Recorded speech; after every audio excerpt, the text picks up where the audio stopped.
What is up, everyone? Gamer Live Studio here, back at it with another off the top video.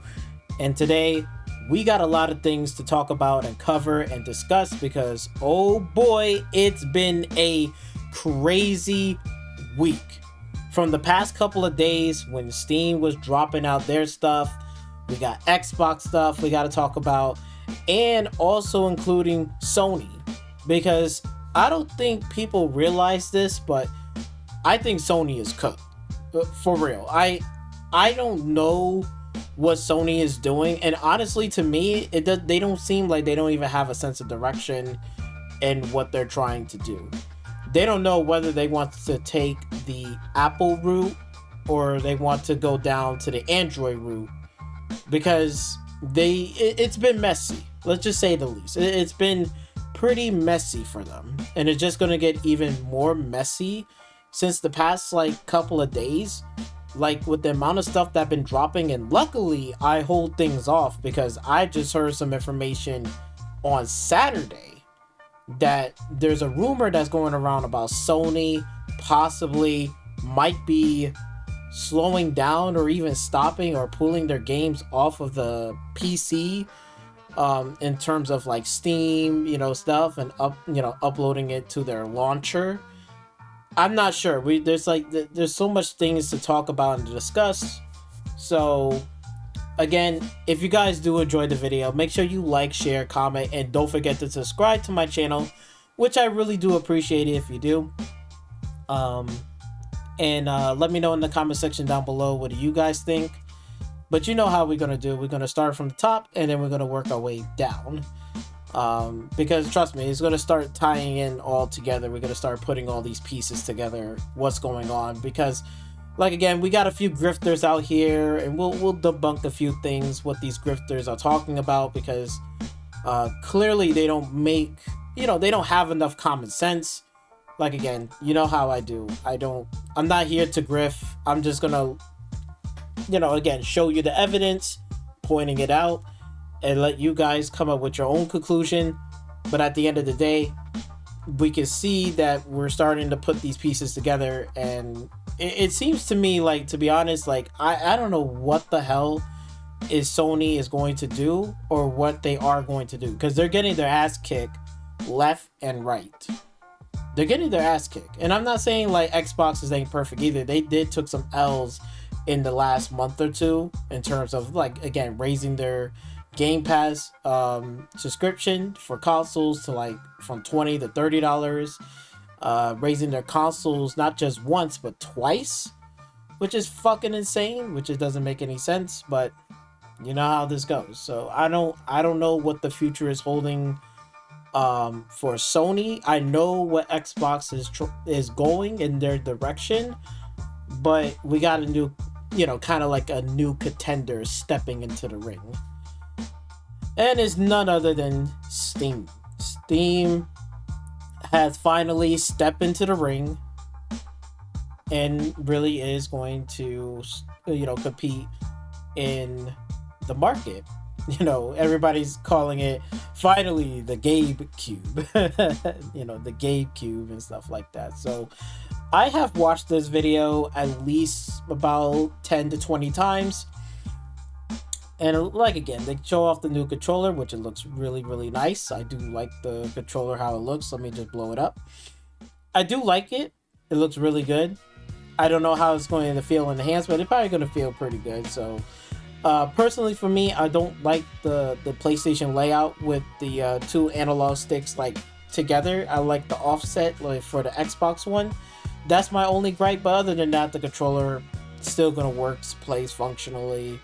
And it looks really good, and they put they took the time to really develop this. So at least this is not something where they try to rush something out, just oh, here's this, here's that.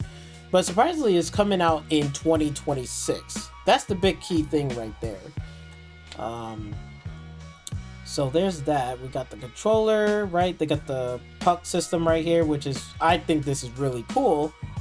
Hopefully, again, Xbox's PlayStation are taking some notes about that. That would be really cool. And also, possibly Nintendo can maybe, put this in their you know, their next thing or maybe their next accessory thing, this is like pretty fucking awesome, where it's a dongle and it's a charger all at the same time, and it just snaps on and snaps off like a magnet. And we already know Nintendo Switch has those two. Nintendo Switch 2 has the two magnet things that you can snap on and snap off, right? This will be great for charging too. Like if they do something like this would be awesome. For their Pro controller, you know, and stuff like that, right? But yeah, you know, that's really cool. It's nice. What else? You know, gaming and stuff like that. Then here comes the main one, which is the Valve Steam Machine, aka the Gabe Cube. Okay. We'll go over onto their page and we'll look at the specs and stuff like that. Just giving you my overall opinions on it. But it looks really cool, you know, right? And it's 6 times powerful than the Steam handheld, than the Steam Deck handheld. And it's promised like 4K 60 with FSR. That's another key thing to keep in mind as a note, because when I go talk about the specs right here, it says right here, 4K gaming at 60 FPS with FSR. It's not saying without FSR, with FSR. So it's an upscaling technology that you need to hit 4K at 60 FPS. Without it, you're not going to hit 4K 60 without FSR or without any upscaling or dynamic upscaling resolution, right? So just keep that in mind. But it's still a PC at the end of the day, except for they got their own OS, right? They got their own SteamOS that's running off of Linux. And again, like, there's nothing wrong with this at all. This really looks good. It's great. Again, could I build my own? Like, sure, I could build my own. And I already have a PC anyway that is more powerful than what this little cube box is, the Gabe Cube, right? But it's still, it's great for, I will put it like this, it's great for maybe like console gamers want to step their foot into PC. I think this one, the Gabe Cube or the Steam Machine is like a good entry point into that. And on top of that too, like, it doesn't matter if you're on PlayStation or on Xbox. You can literally, you know, plug in whatever controller that you want or have Bluetooth to be, you know, whatever. So if I don't want the Steam controller, I could just take my Xbox controller that has already existed, right?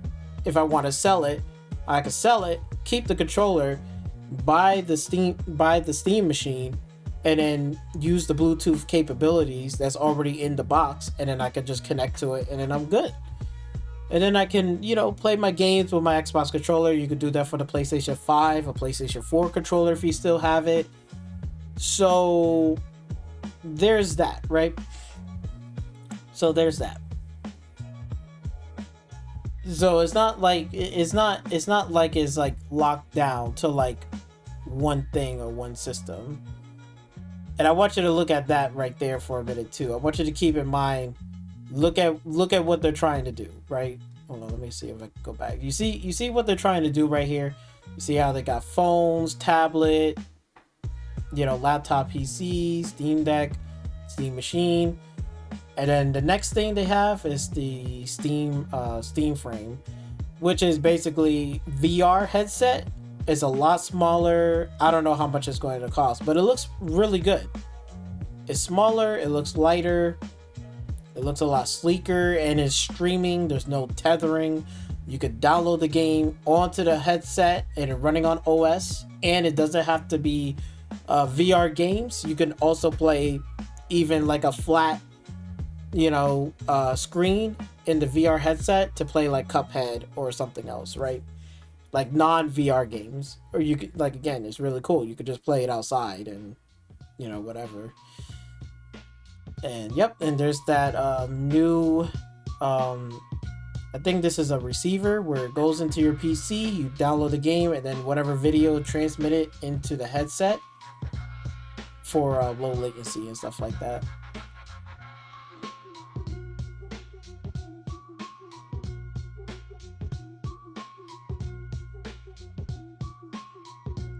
Which is really cool. The eye tracking one, right?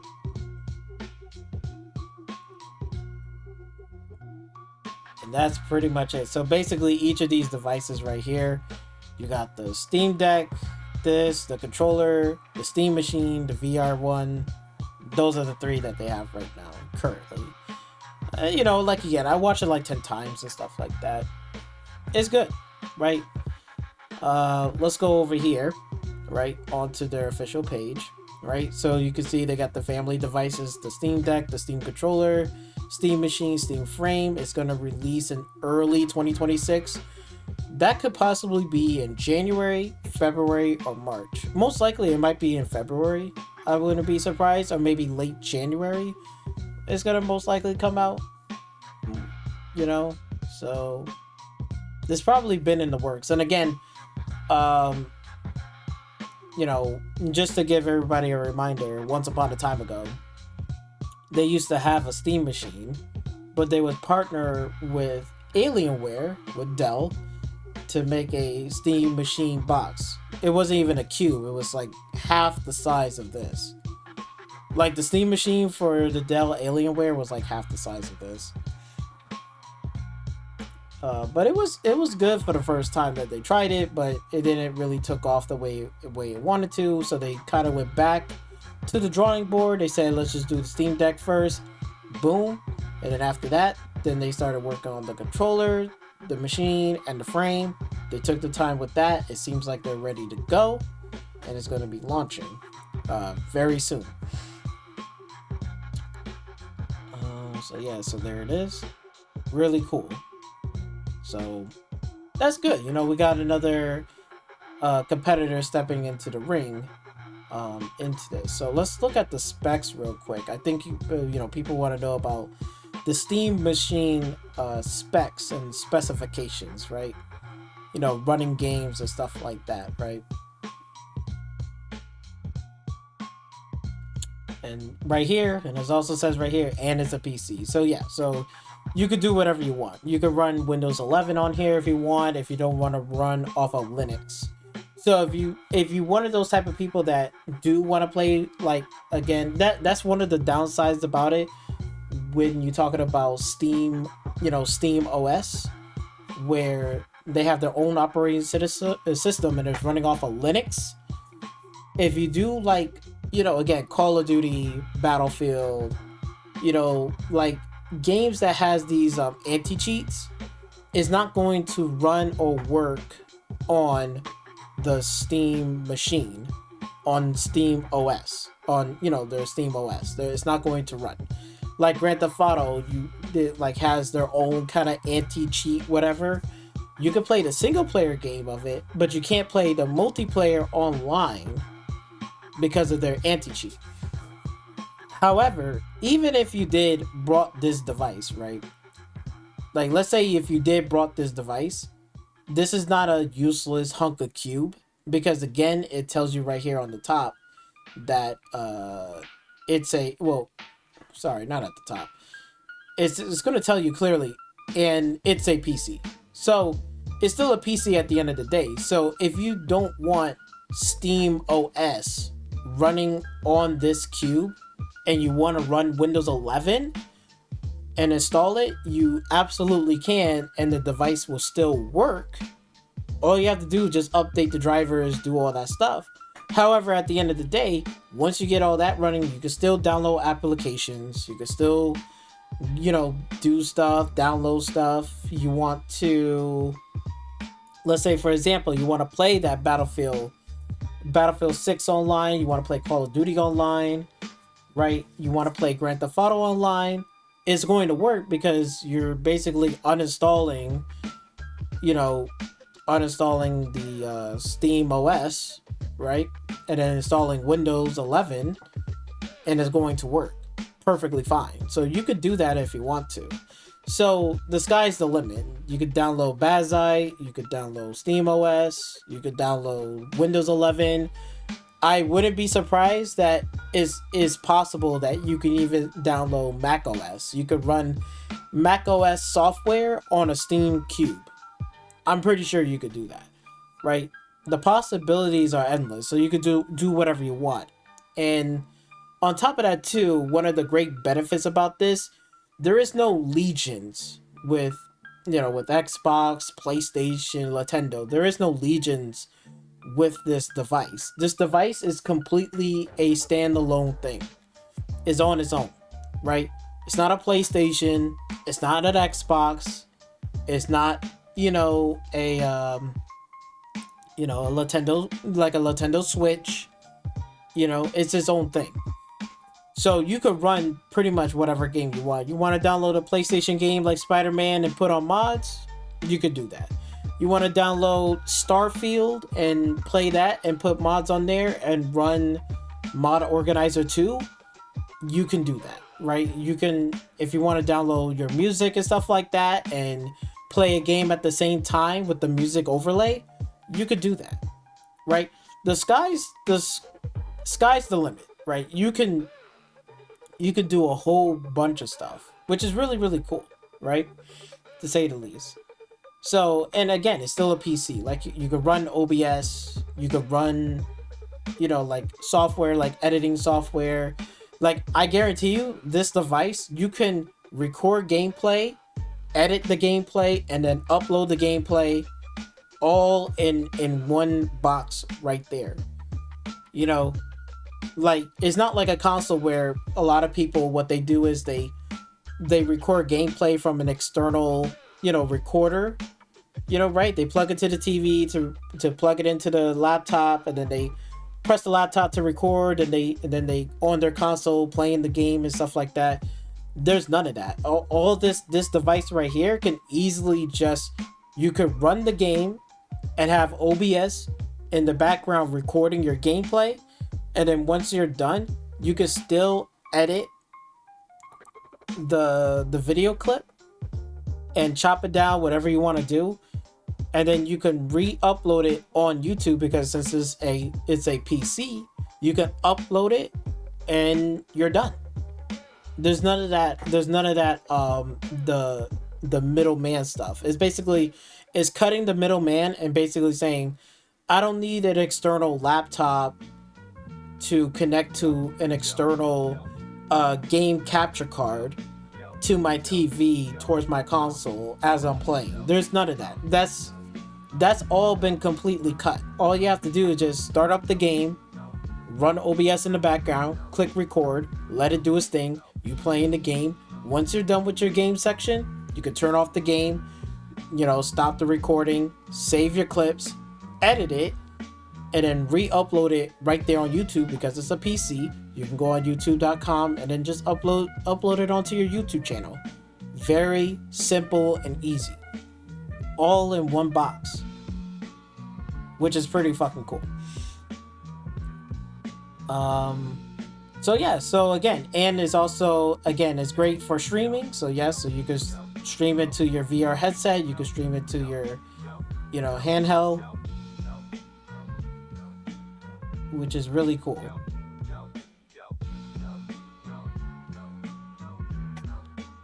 Alright, so let's look at the specifications here.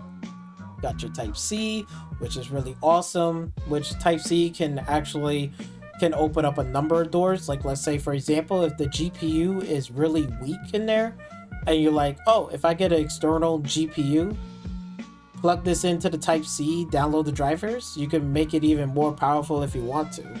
So Type-C is a good, opportunities to, do more with it. You got two USB 2A, which is cool. You got two of them right there. Ethernet, your power connector, two HDMI display ports. Usually on consoles, there's only like one HDMI, out. But this one right here, you got two, which is really cool. That means that you can plug this into a monitor and at a TV at the same time if your computer is like right next to there, and you can still sit on the couch and whatever. So the possibility is there. You can literally have two running at the same time and say, hey, I want the TV on my mainstream, so you got to put the HDMI to the TV, and then your display port, you can put that towards the PC monitor. If it's not that far away, you can run a cable from the back and run it all the way to your PC monitor, and you could do all of your editing and everything else off of one box, which is really cool. That's pretty cool. Right, there's your power button, the indicator light, you got your LED light bar right there. You got your micro SD, so you can expand storage. So if you want to put a terabyte, you can. You want to put 500 gigs more, you can. And you got two USB 3s, A's in the front. So two USB 2s in the back, two USB A's in the front. So you can still plug in whatever controller you want.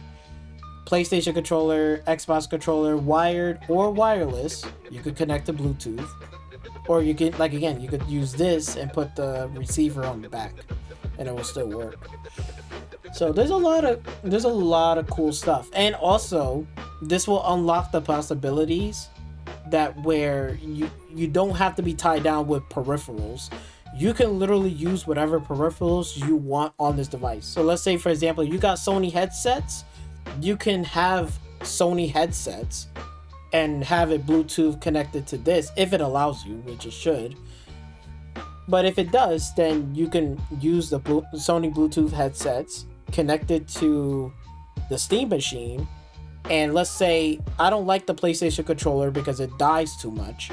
So you say, I'm going to use the Xbox controller or third-party peripherals. You can use that on here and it will work.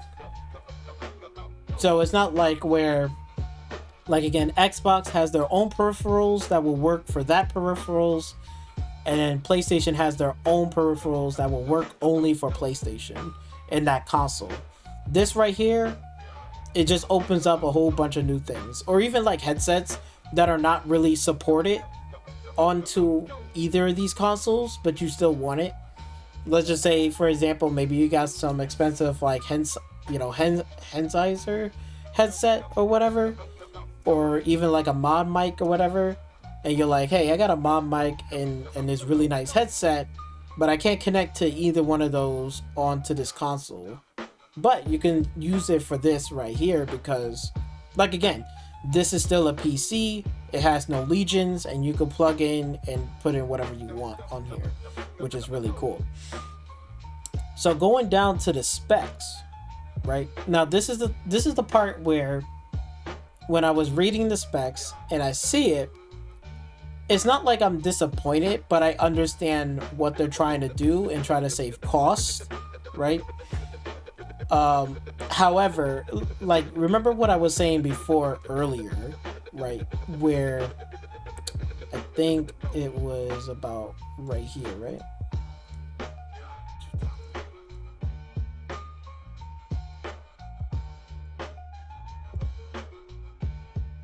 Okay, so right here. So remember, it says right here, 4K gaming at 60 FPS, 60 frames per second with FSR. You gotta have FSR.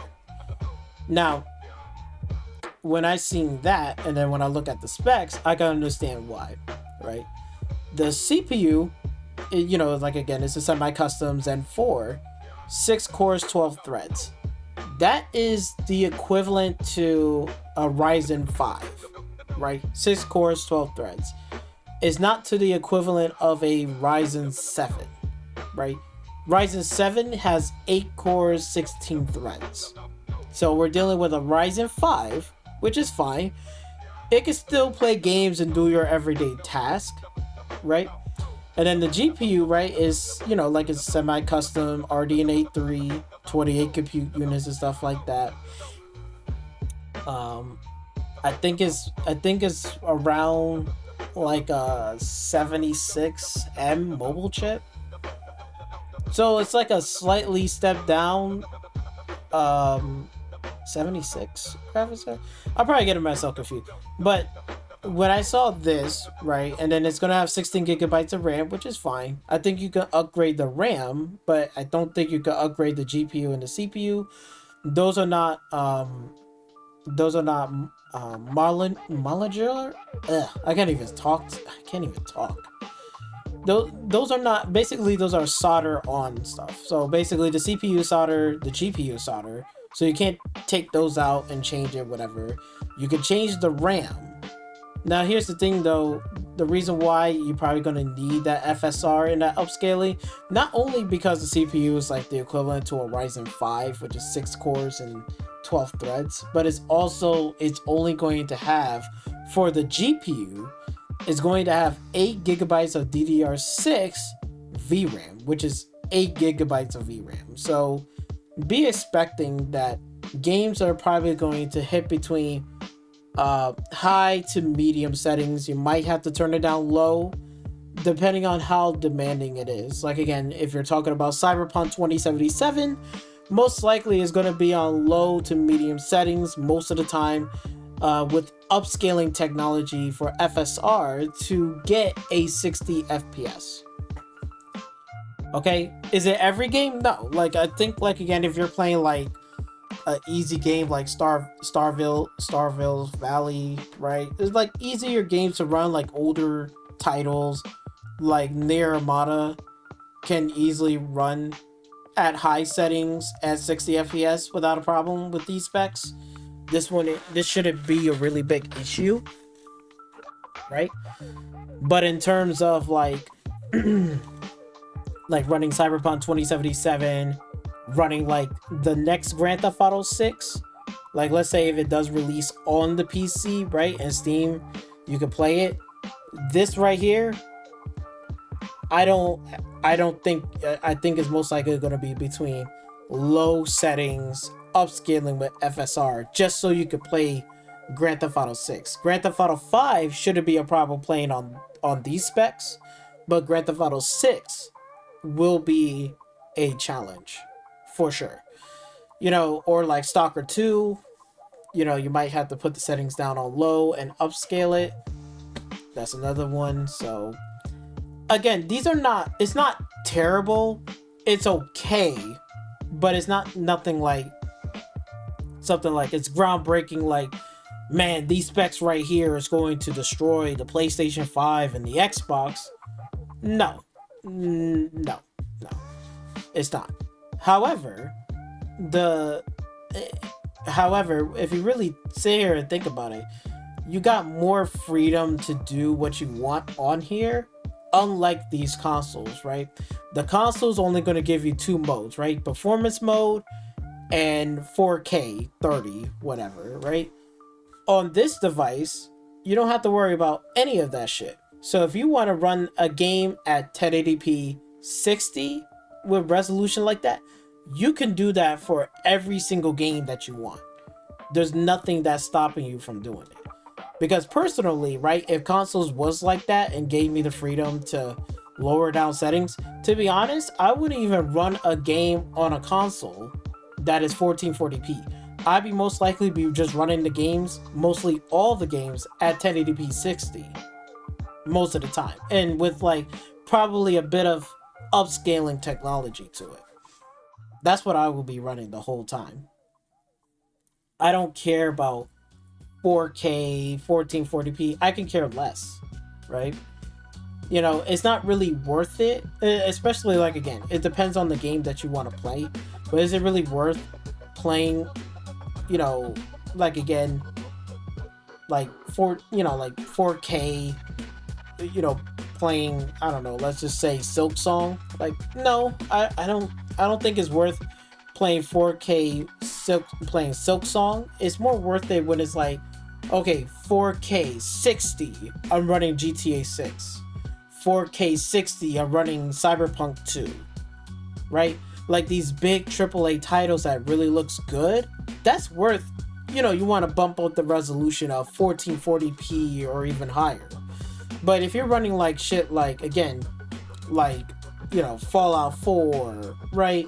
You're running games like, you know, like Elder Scrolls 5, you know, Skyrim, like, running that shit on 4K, it ain't really worth it. That's just personally in my opinion, but again. So, other than that, I mean, like, again, spec-wise, and again, you can see right here with the output and scaling, right?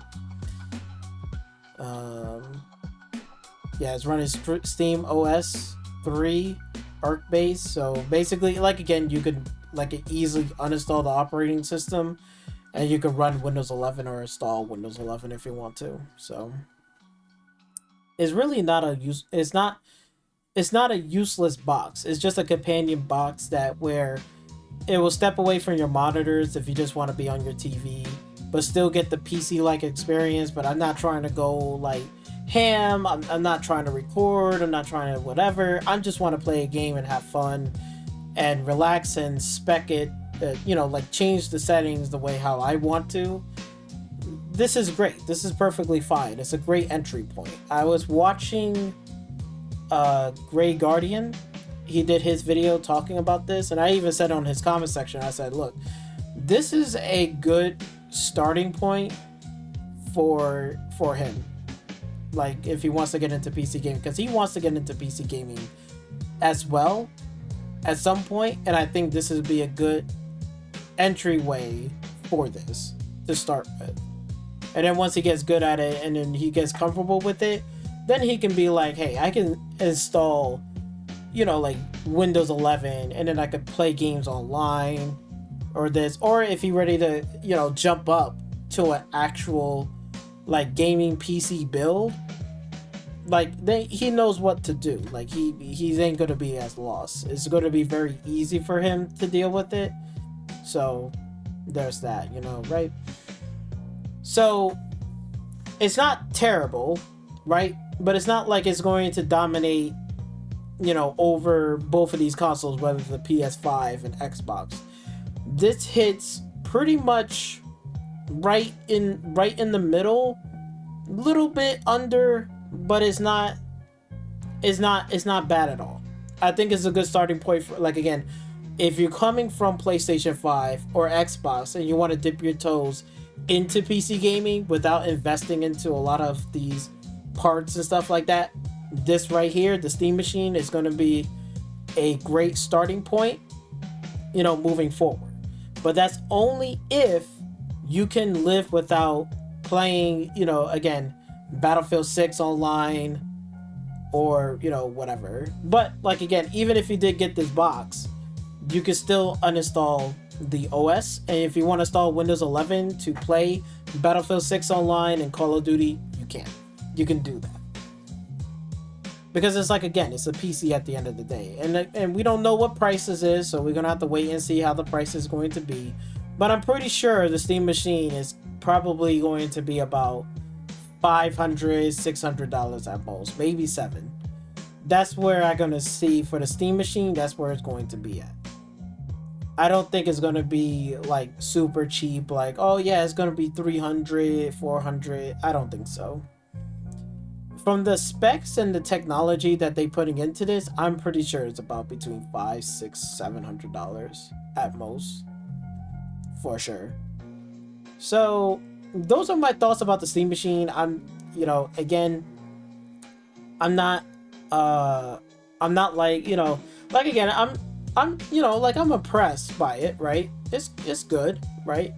But it's not like it's blowing me away in terms of like, oh man, my PC is about to get a run for my money. Like, nah, my PC specs is like, like, can basically overshadow it. Like, it's easy. I think let me go right here real quick. Just to show you, like, not the gameplay, but down here, right? Just what I'm running right here. I mean, look, Ryzen 9 5900X, and I'm running the GPU, which is a 68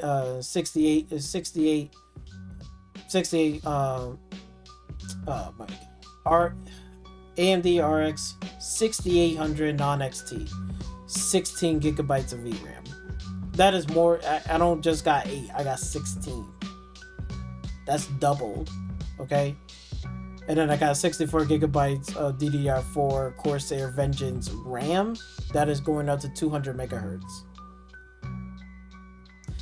This build right here alone can outstomp this Steam machine right here easily.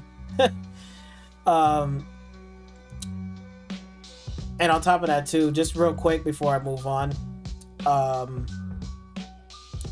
even though it is a PC and we see in the specs down here, for this, I will sit here and tell you just like a little bit of a warning that applications that you might think is going to run on here may not run as well or better if you had an actual PC build. Now, what I mean by that is putting this together, like let's say like this.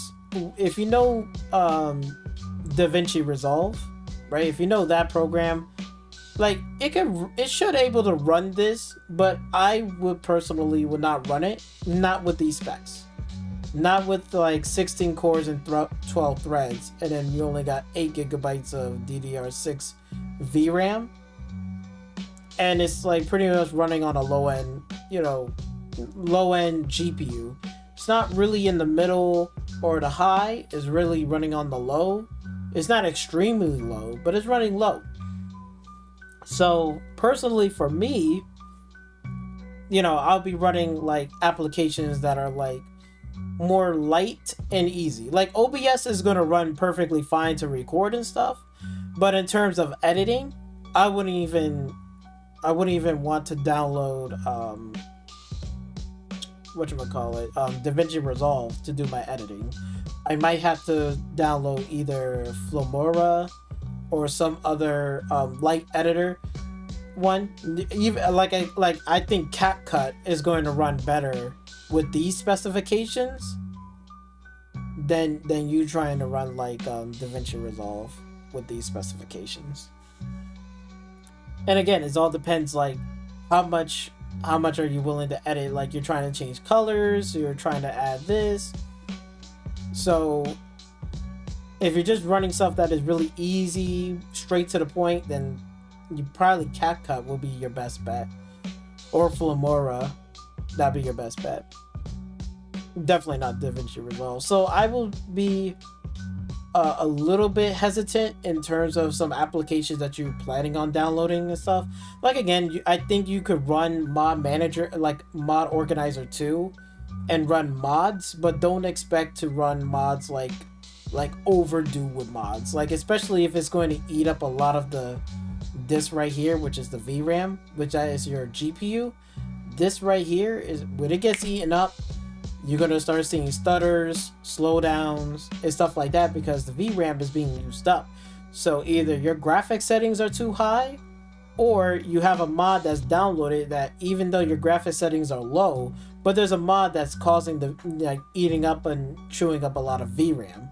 So you got to be careful with that. So it's a balance. So like again, like for me, the max will be like maybe like 100, maybe 150 mods at most, but it can't be like some aggressive mods that either unlocks like more pedestrians on the screen, more draw distances. Like if you add one of those mods, you're probably gonna run across trouble because of this right here, and you can't change it. It is what it is. You can't change it. The only solution to this problem, if you know what you're doing or find videos, which again, there's plenty of videos you can look up. If the Type-C right here is that connection, and then you can plug in an external GPU, and if you download the drivers for that and have a bit more VRAM, so like let's say you got like a 77, XT has like 12 gigabytes of VRAM or 16 gigabytes of VRAM, whatever, then you plug that in, you download the drivers and stuff, and you have it running, then this won't be an issue.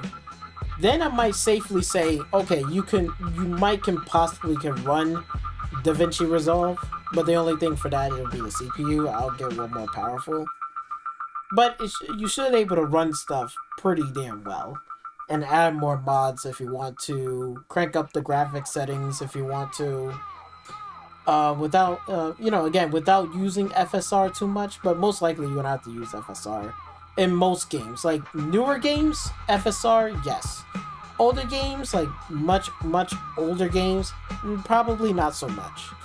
But it's really up to you depending on where you're trying to hit that FPS, whether it's 1440p, you're trying to go up to 60 FPS, or you're just hitting at between 1080p, I just want to go up to 60, and you're playing, like, again, a simple game. You probably don't need FSR. You're probably running the game straight up native. So, there's that. Just want to give that little asterisk right there. But ever since this drop, right, a lot of people have been talking about how, with the whole Xbox situation, how, the Steam hardware drops, Xbox is scared, they're doomed. Oh my God, how the grifting works here, right? We see the grifters out here in full force. You see it right here. You see the titles. Xbox is scared of Steam machine. Truly the death of Xbox. And then you got this one right here. Steam hardware lineup announced for 2026. Xbox got caught off guard. And I'm just sitting here laughing. I'm like, I don't think you know Xbox and Microsoft as much as you think you know. Because, again, I'm not really worried about so much about Xbox at all, or even Microsoft in general. Especially when this came out, when Steam, dropped this, right? Let me just go back to this.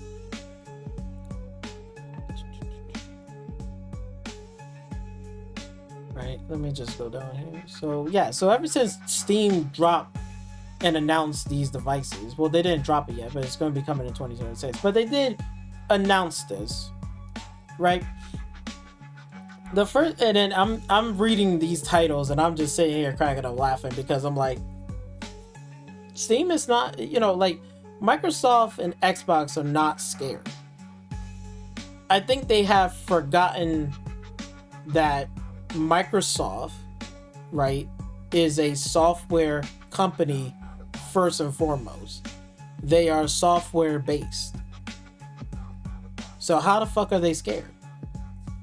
Oh, well, the console, because of blah, blah. Again, I'm pretty sure this Steam box is not going to cost nowhere near less than a Nintendo Switch. I'll be shocked. But I don't believe that. It's most likely going to be $500, $600, maybe $700 at most for this device. Given the specification and how small and tiny it is, and how much engineering that they made this happen, I'm pretty sure that this device is not going to be something like, oh, it's affordable. The days of affordability days for consoles and also, again, PC hardware and stuff, those days are long gone. Okay? I'm pretty sure. And even for this device right here, the Steam frame, I know it ain't going to be cheap either. It's probably going to be still expensive. Is it going to be expensive as their Valve Index? Probably not. Who knows? It could be $1,000. It could be even $800, $900 for this, right? So again, it's again, we don't know what prices is. We're just guessing off the top of our heads. But they did drop, here's the, they basically dropped 3 devices. Well, really, actually just 2. This is just an accessory. That's just a controller. So they did drop 2 of these devices along with the Steam Deck, right? That's been out.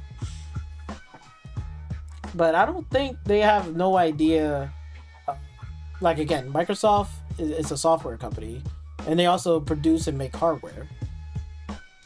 Okay? It's just weird. But let's hear what Smash JT got to say, because this is one of those grifters that we're going to have to kind of debunk along the way, because he just says a lot of stupid shit. Okay, so let's just hear what he got to say about this whole Steam machine, and how that Steam just embarrassed Xbox. Phil Spencer posed as pure cope. I don't see no cope, but okay, let's go and hear this man and his genius wisdom of what he's talking about.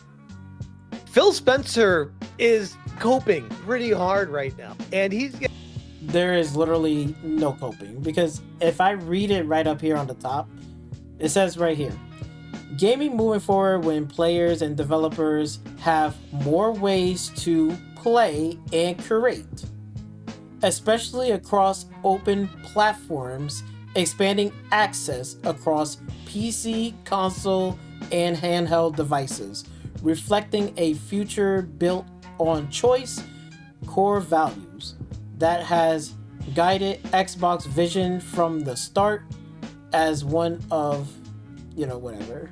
I can't even read the rest. But that doesn't sound like cope. It really doesn't.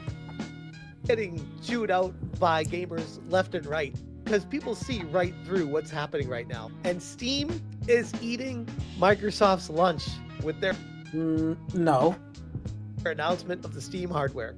And the first thing Phil Spencer does is quote tweets to congratulate them and be like, oh, this is great. This is so amazing for the gaming community. He says, yeah, it is. It definitely is a win for everyone. We should be celebrating this, because again, it's been way too long that, both of these consoles been locked down so hard that it's just not even fun anymore. And a lot of people now, especially in this generation in 2025, we see a lot of people moving towards the PC side of things.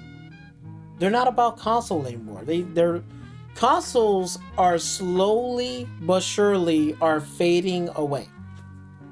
They are slowly and surely fading away. But also, this should be a wake-up call that it's going to debunk a lot of the nonsense that people been saying over the past, whatever, on the PlayStation ponies over there, right? The fanboys, right? This should be a wake-up call that it will debunk most of their fucking nonsense and what they were saying from the past decade or so. Because when Steam announced this really destroys a lot of the narrative talks, what I've been hearing and what they've been saying, because it's crazy. Again, Steam is a software company that can make hardware, and they're showing that they can make hardware just as capable like Xbox and PlayStation.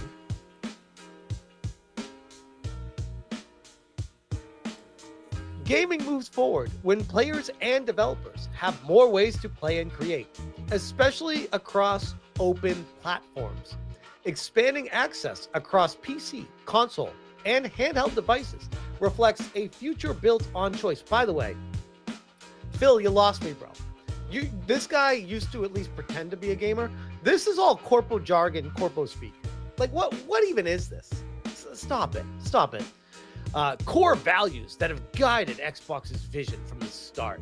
As one of the largest publishers on Steam, we welcome new options for players to access games everywhere. Way to make it about yourself, Phil.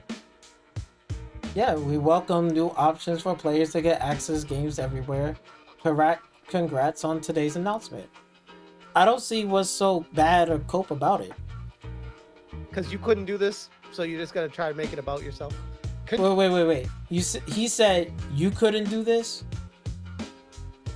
They've been doing this. What the fuck are you talking about? Congrats on today's announcement. To which I replied, this could have been you guys, but lack of vision and leadership led to someone else picking up the slack. And I've gotten a lot of people that have on board with that, actually. Look. You know he's wrong about this, because this is an easy debunk. So, let's go back to here.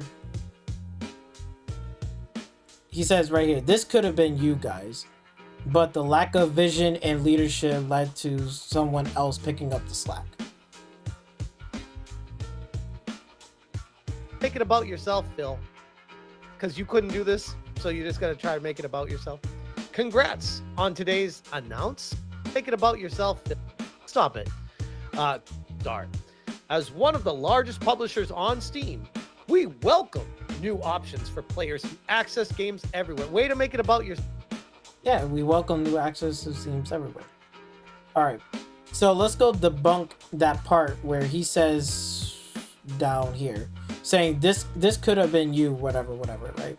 Because he's saying like, oh, but Xbox doesn't do that. Well, that's easy, right? Because if I recall, right? Because if we go right here to the Microsoft, page, right? And I got Xbox right here. If I recall that they have been putting games pretty much everywhere and has expanded. Like, right? They drop, right? 2 handhelds, right? Boom. They dropped 2 handhelds. They have expanded their stuff beyond just the console. They put it on TV, phone, this, that. They put it on mostly on every device. You see it clearly right here. I know you can't be that blind to see, but you can see it is right here. They've been expanding.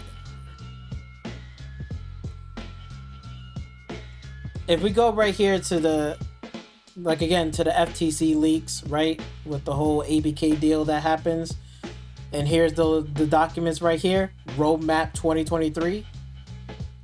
Do I have to go down here and show this again? That where, look, before, right, this was the beginning of 2017.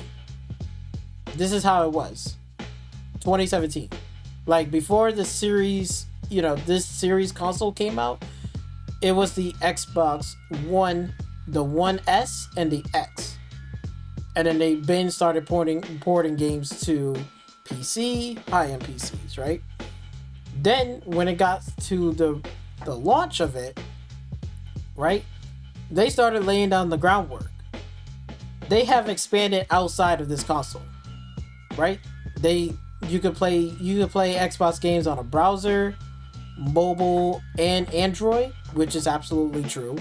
You can play it on your smart TV, your low end and mid PC, so like your laptop, whatever, on a streaming stick and device, cloud, high end PC, and then Cloud Blade. I don't know, whatever. And then you got your console.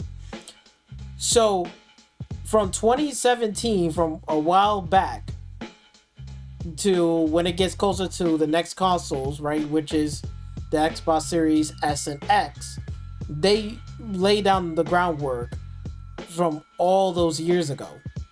They have expanded all the way out here, right? And then look at it where the future is going to go beyond. There's the handheld. Right? That's the handheld. And guess what they did? They dropped the handheld. There's the 2 handhelds. Squared up with RLG Xbox Ally handhelds. There's 2 handheld devices.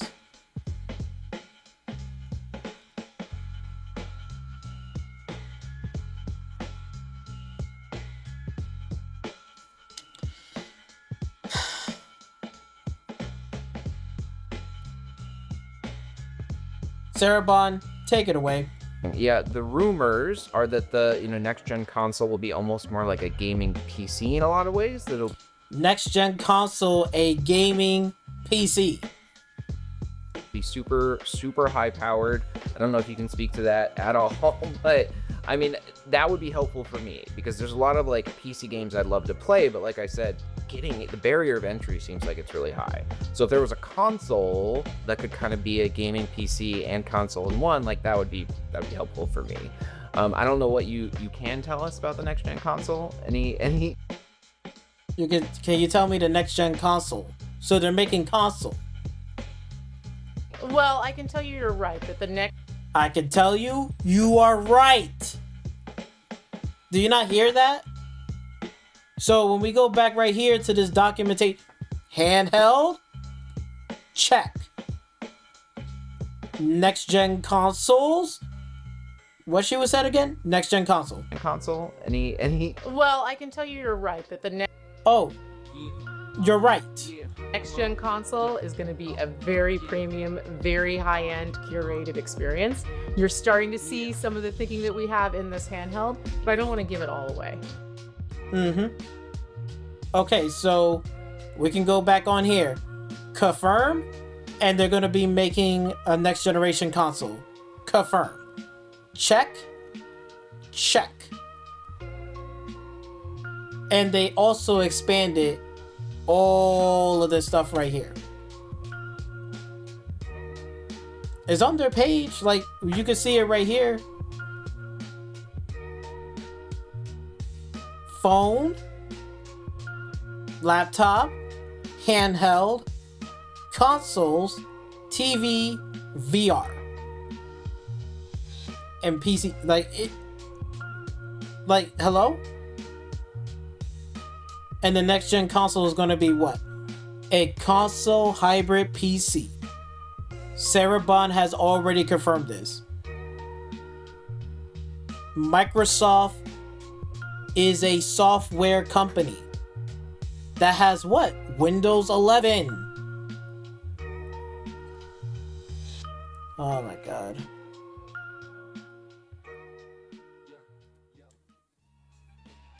Talking about Phil, because you couldn't do this, so you just got to try to make it about yourself. Congrats on today's announcement.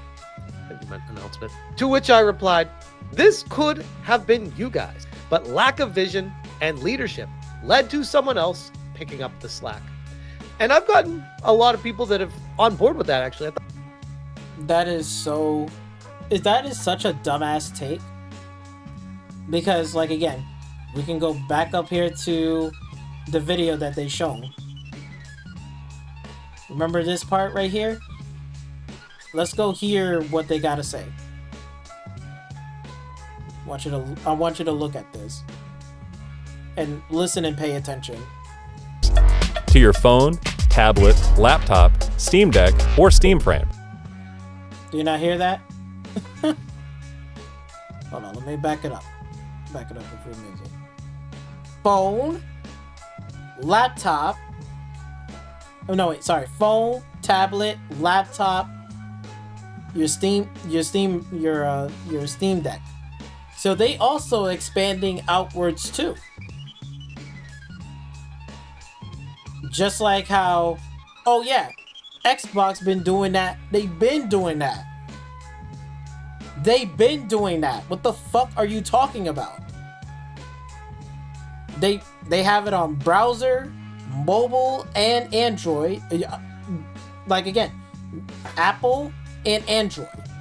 Both. Smart TV, low-end and mid PC laptops. On a streaming stick. And high-end PC. And cloud. And they're doing consoles and handhelds. Hello? They been did this. The fuck are you talking about? Oh my god. You know, this is how you can tell. This is grifting. That is pure grift. Because obviously, he's not looking at the big picture. He just thinks like, oh, this could have been you. They've been doing that. They've been doing this shit. What the fuck are you talking about? Alright, go ahead.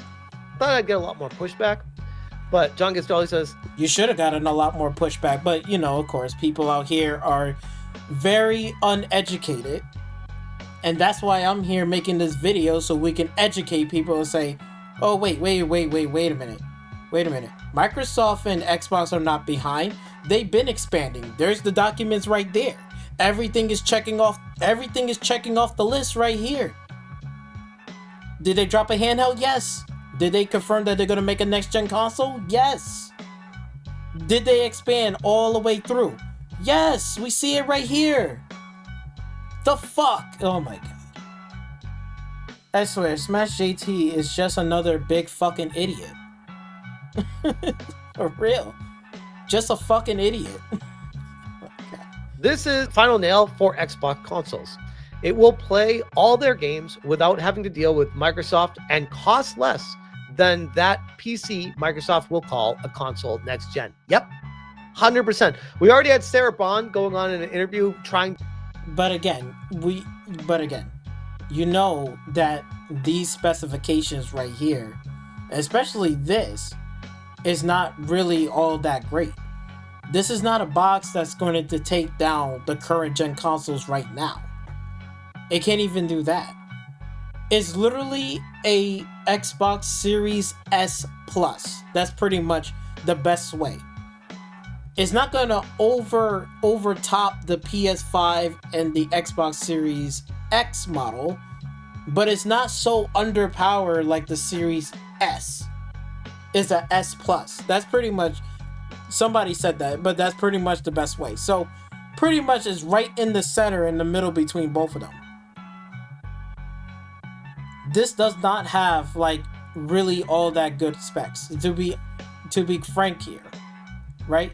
I'm not saying, again, this is a bad device, don't buy it. I think it's good for people to come in and want to get into PC gaming. This is a good starting point to start learning and start getting yourself familiar.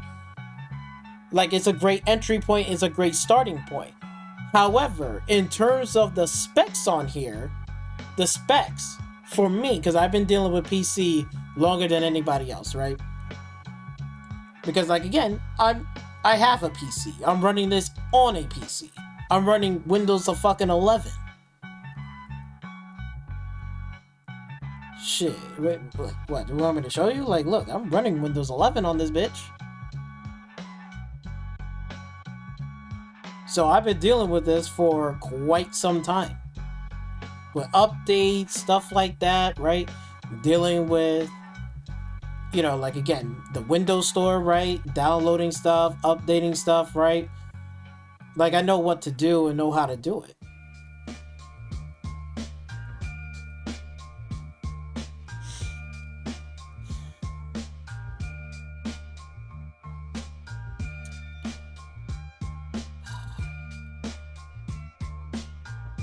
But again, when I look at these specs are not all that.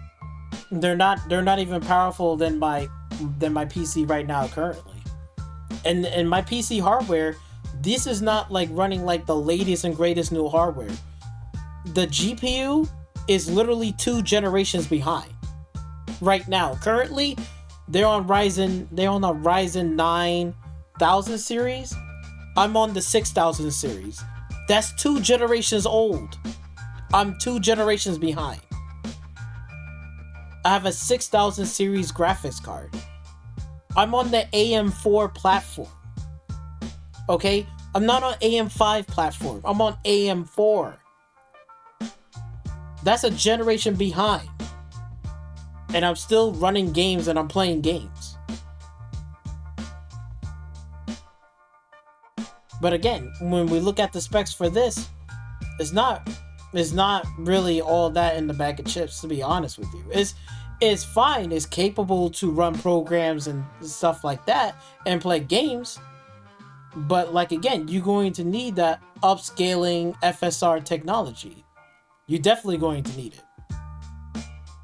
For sure. Because the specs right here, it's okay, but it's not the greatest thing ever. And it's nowhere near better than the Xbox Series X and the PlayStation 5. Okay? It's not. However, it's going to get the job done in terms of playing games, running this, doing this. But you're going to have to use upscaling technology. Like, again, FSR, right? Frame generation.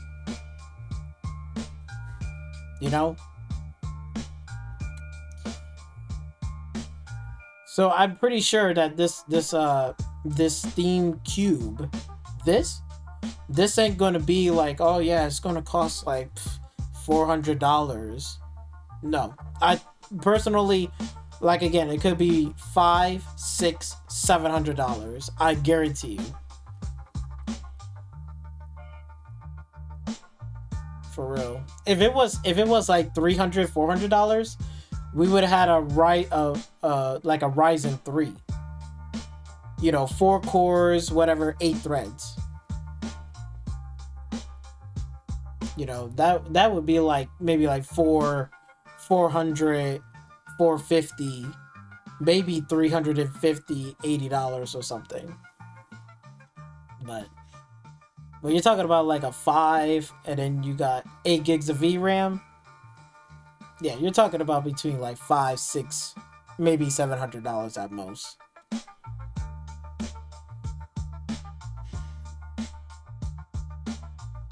And remember, it's a PC, so I don't understand. To mentally prep gamers for more expensive consoles, and Xbox raising their prices of everything to make it seem like this is just the direction it's all going. And while we don't know the cost yet for the Steam machine or what Valve is planning on doing with the VR and anything that they're making, I would imagine it's going to cost less than whatever the hell Microsoft is making, because Sarah Bond said, well, that is true. It is going to cost less. But less doesn't mean you're going to get more out of it. Okay? It's just like, if I'm going to run a YouTube channel, right? And I want to run all of these programs and stuff like that, right? It costs money. It costs fucking money. It ain't fucking cheap. Right? Because let me tell you something right here. If I show you the storage that I have, right? 500 gig boot, Western Digital Black. Another Western Digital Black hard drive, 6 terabytes. Hard drive. You think that's like $50? No, I picked this up for like about damn near $100. $80. 2 terabyte NVMe is about damn near probably like $100, $80. Another 2 terabyte. That shit costs fucking money, man. This shit ain't fucking cheap.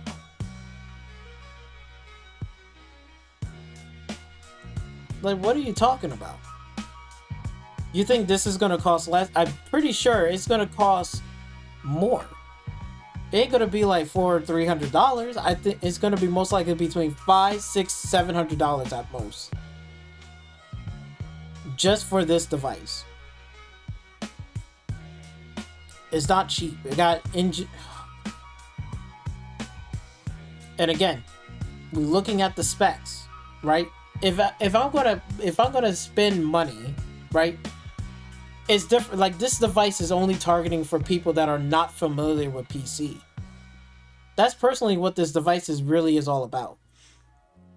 It's not targeting me or the rest of the PC gamers out there that's already have high-end PC computers already. We already have enough power and capability. For them, if they want to get this device, this would be something like, okay, I have a living room and I don't want to sit on my 2 monitor screens all day. I just want to sit back or whatever. That's fine. It's still a PC and I can still play games on here, which is perfectly fine. But even for us and for me, I know this device is not going to run and blow 4K gaming in each and every single game. It's just not going to happen. All right, I know that. Because when you look at the specs, I know that this gaming thing ain't going to be like hitting all the marks. But like, again, if you want to spend money, right, and invest in your money, would you invest into an Xbox? That's only like if you're into gaming and stuff like that. You play a lot of games. And that's a more open ecosystem. Like, they're starting to crack it open. Like, we started to see them expand. Like again, the proof is in the pudding cup. We see it here. Hold on, let me see. My bad. It was going to be something that was expensive. Like, we already see them expanding here. So if you don't want to pay for this device, they got a handheld you can do. You can get access to Xbox games to any of these devices. They already been expanded. Smart TV, this and that, all that stuff.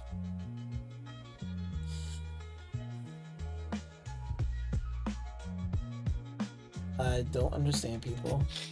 This doesn't strike me as that. Like, it strikes me as it's going to cost money. I'm guessing somewhere around $800 might be a little bit high. Anything less than that, it's going to be a huge market disruption. Broken Messiah says, seriously, you would think they would have gotten ahead of all this with announcing their own device. Exactly. And then we have other people. Good Lord, JT, they are working on theirs. Hopefully announced next summer. I understand that, dude. My comment says, your lack of vision and leadership led to someone else doing it now. They did it now. What does... Okay, they did it now, but in Smash AT, they did it before and they failed. And then now they're coming back now and they're doing it now. But, okay. To close this out, right? To compare the differences, right? If we go back here, right? They only have 3 devices right here. And it's only going to be tied into these 3 devices mainly, or on PC. The only thing that they don't have is cloud. They don't... Steam doesn't have cloud-based gaming. You know? That's Xbox, Nvidia, like GeForce Now, right? And other cloud streaming services, right? Or like PlayStation cloud streaming services, right? They got cloud streaming services, right? So even though they're doing that, they're still behind, right? You can get access to Steam on what? This one, right? Handheld, you know, your PC, your high-end PC, and that's about it. Other than that, they don't got access to browser. They don't got access to mobile and OS. They don't got access to smart TV. Steam doesn't have access to let players to play games on these devices.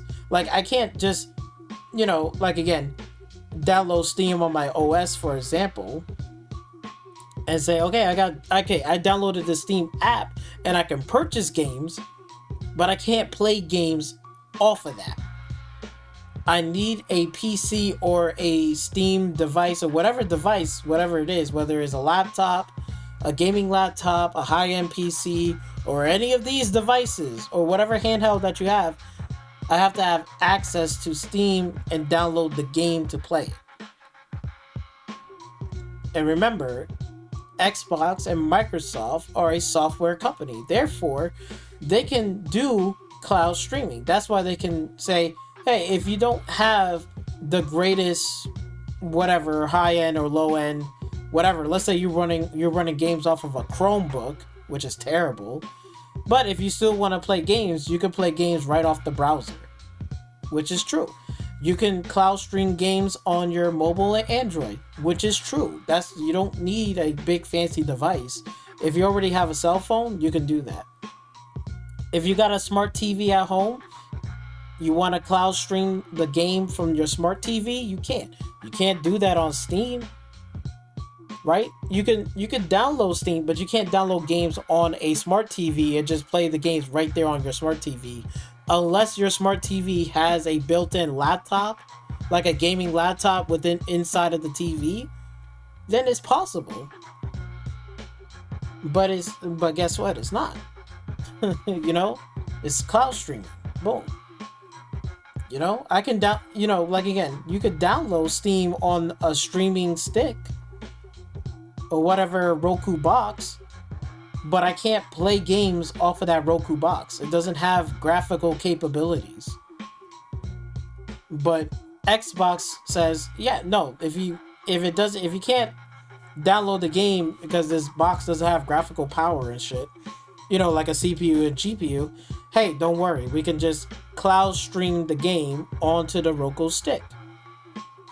Just like if you don't have a smart TV, if you have this plug into the back, you can still cloud stream, right? Cloud stream with what they have, and then you could cloud stream it to the TV over the internet.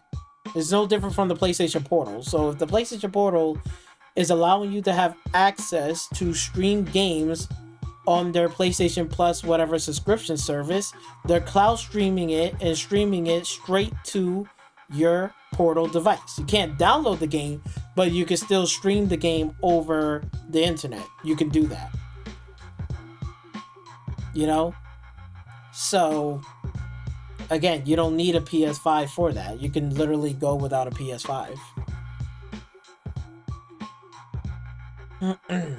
But I'm just throwing it as an example that they have already been expanding. They laid down the groundwork long ago, and now we're here and talking about this could have been you. Like, what? What are you talking about? What are you smoking? Oh, they're doing it now. Look, they been did this. They been did this. You just didn't see what they was fucking doing because you was too busy blowing smoke up your fucking ass. You didn't see what the fuck they was doing this whole entire time. They've been laying down the groundwork.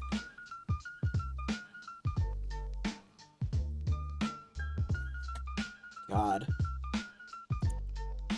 I swear, this is crazy. These people be wildin'.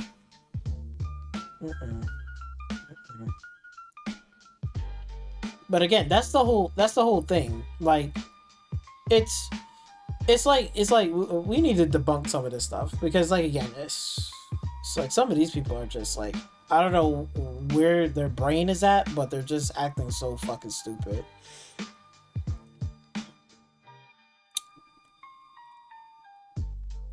So, yeah, let's move on because we need to debunk a few other things too, right? Because not only, like, again, we know Xbox is a software company first and foremost, right? Now, Smash JT said that, you know, Microsoft should be scared, they're coping, whatever, right? And we got Dreamcast guy and all the usual suspects saying, oh no, Xbox and Microsoft should be scared. Why should they be scared while they already got expansions right here? There's nothing to be scared. There's nothing for them to really be worried about. They already have the groundwork and it's already working now. Everything on here is a checklist. Like, everything has been checked off. The only thing that's not been checked off is their next gen console, right? But mostly everything else is already laid down the groundwork. And in the future, they already dropped the handheld. Now we just gotta wait for the console. Sarah Bond has already confirmed that. Okay? Sony, right, and PlayStation, they are not a software type of company. To me personally, they're more hardware than software.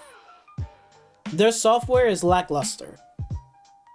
And for that, for me personally, that is going to really hurt Sony PlayStation because of the lack of software. Because their lack of software support is ridiculous. And it shouldn't be that way. Again, how are they going to compete in this coming generation? We're in 2025. You know, if you look back, right, from the early 2000s, 2000 all the way to 2025, 25 years has passed.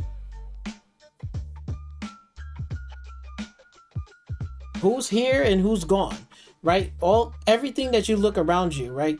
Blockbuster, right? Used to be back in the early 2000s, right? What happened to Blockbuster? They didn't make it in 2025. That's out, right? Toys R Us, right? Toys R Us is hanging on a thread. To me personally, they already been out. They're not even here really because we don't even have a single Toys R Us in our state. In any near states or nearby states, there's no Toys R Us nearby for miles, if not miles away. Toys R Us is literally hanging on by a fucking thread. I'm surprised they didn't went out completely out of business, but soon they're going to be out of business. They're not even around. I remember we used to have a Toys R Us down in where I live, right? And it was only like literally like to get to Toys R Us, it was literally like damn near a 15-minute drive. 10-minute drive to get there. They're no more. They didn't make it in 2025. Shit has fucking changed a lot from the past 25 fucking years. And as the generations are moving forward, as the years gone by, things are going to change. We're not living in the early 2000 days anymore. This is a whole new era.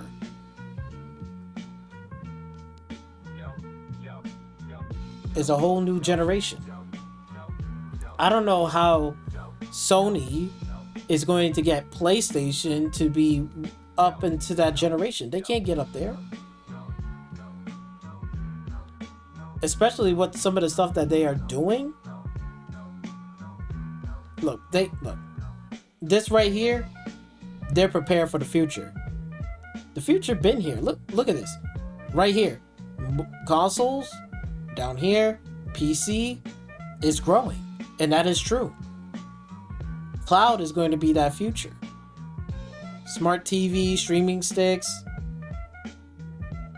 They already got the thing laid out way before even Steam came around. Way before even Steam came around, Xbox been laying down the groundwork. They've been laying down the groundwork from the Xbox One generation where they messed up. They've been started laying down the groundwork from the Xbox One generation, and now we're heading into the whole new generation. They've been laying down the groundwork. And I don't know about Sony if they're going to survive out here because, let me just tell you something right now. If we already got confirmation about the next generation Xbox, right? How the next Xbox is going to be a console hybrid PC, right? Which is going to give you more options and more games to download, right? Look, I'm on PC and I got two right here, right? I got my Game Pass that I'm playing, and look at all the games that I've been playing. On Steam, Starfield, Stalker 2, Dirt 5, Outer Worlds 2. I'm playing this on Game Pass. I'm playing Forza Horizon 5 on Game Pass. I got Battlefield 6. You know, like the amount of storefronts that I have and the amount of games that I have right here, the future been here. It's already here. Look at all the games that I have. Look. All of these fucking games that I have purchased and played. It's absolutely insane. Like, come on, man. Like, bro. If the next Xbox is going to allow me to have Steam access, GOG, good old games, right? A whole bunch of other stuff. Why would I want to deal with a PlayStation 6 device or whatever the next PlayStation is just going to be locked down? It's just going to be locked down. There's only going to be one storefront and that's it. Nothing else.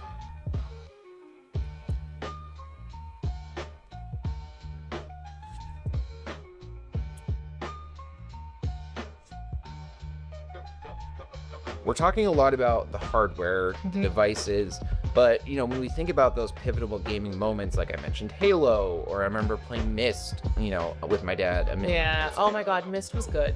It was. Now you're really hitting the nostalgia. You're really going extra dating for it. myself. Yeah. But we haven't really talked a lot about like games, and I know like exclusives have been less of a focus. It seems like with Xbox, we're getting more like cross-platform games.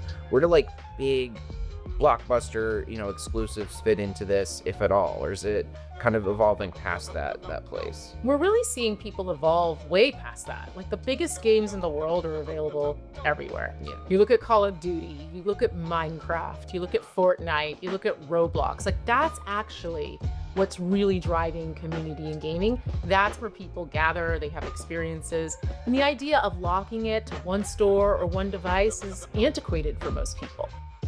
Yeah, it's antiquated. So basically, it's antiquated and exclusives are getting outdated. Exclusive games are getting outdated. And she's absolutely right. It really is. That's why I have that article right here saying, hey, look, Xbox president says like the idea of console exclusive is antiquated, outdated. Because it's getting ridiculous. It's like, bro, like nobody cares about exclusive. Do I look like I care about PlayStation first party fucking exclusive? I don't. You can see on this list, there's not one single PlayStation game on here. Not a one.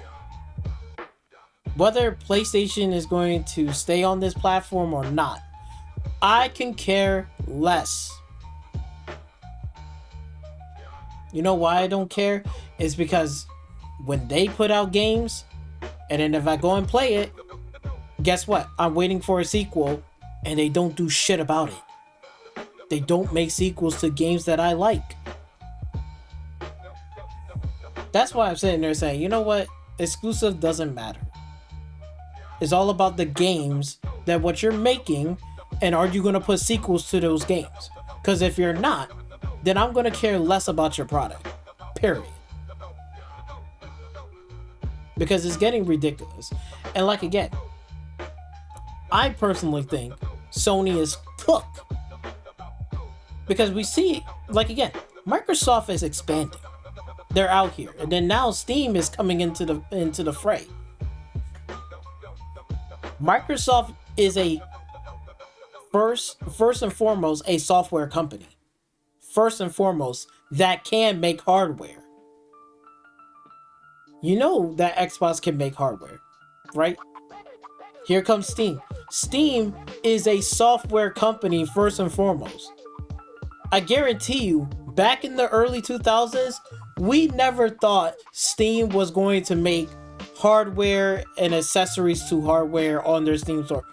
We thought that will never happen, right? But fast forward, we're in 2025, we're going into 2026, and you see them turning from a software company, now they're a company that can make some hardware. They're making some hardware. They're making stuff for underneath the TV.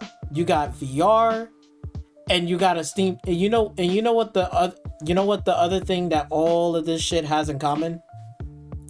The fact that Steam is willing to support their hardware across the board, which is their Steam Deck, the controller, their devices, all their hardware is going to get supported.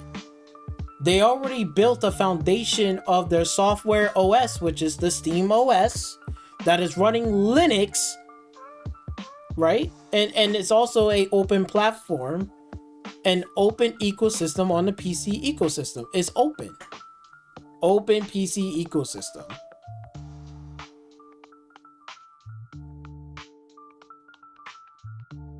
That allows you to do whatever the fuck you want. You don't want to run SteamOS? You don't have to. You could run Windows 11 on this device. On any of these devices. You could run Windows 11 on here. Doesn't fucking matter. You can run on whatever devices you want. You want to run it? You can. It really is up to you what you want to do.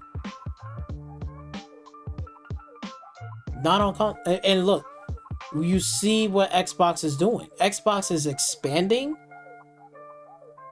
putting their games everywhere, no different from right here. And they also supporting their hardware with software support.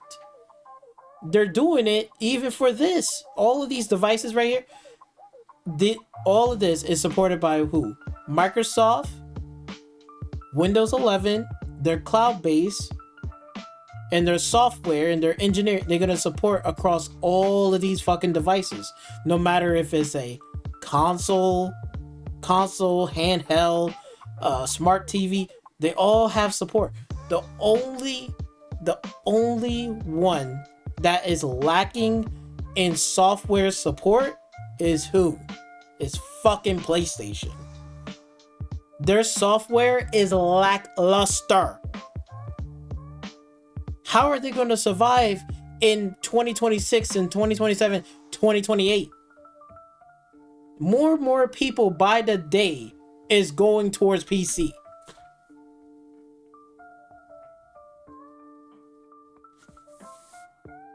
Do I have to pull this up? I guess I'm gonna have to pull this up to show people. Do you remember this? This was the leak document, the Insomniac leak, and some hacker leak and see all these sliders right here, right? Look at this right here. The industry shift, the leapfrog. Microsoft Activision put in a position to leapfrog our current pillars. Yeah, what are those current pillars? Industry major shift and threats. The Call of Duty threat in 2027. Well, shit, that's not far off. We're in 2026, about to be in 2027. Right? And boom, threatens with console gaming and game subscription markets, which they already have. Look, I'm subscribed to Game Pass. Buy once, play it anywhere, and guess what? You know what the best part about this is? I can go on here and I'm only paying $16 a month. I'm getting 300 plus games day and date. All of them are PC with controller support. And all I have to do is just pick a game that I want. I want to play Black Ops 7, I can download it. If I want to play Fallout 4, I can. I got Doom. There's a whole bunch of list of games right here. Games that are recently added. Let's go look over here with the recently added games right here. All this for $16 a month. I'm getting look, Hades is on here. Hogwarts Legacy. I can play that. This game right here, which I heard good things about this. I think I'm going to download it onto my Xbox ROG Ally and play it, because this looks like a good game to play on my handheld. You got Keeper, a first party AA studio, AA studio that is putting out a game. This is dropped. Keeper, Evil West, Ninja Gaiden 4, Outer Worlds 2, which I'm currently playing. Look at all the games right here, bro. Like, there's so much games right here to play. New games. Vision Armada, I'm currently playing that on my Xbox ROG Ally.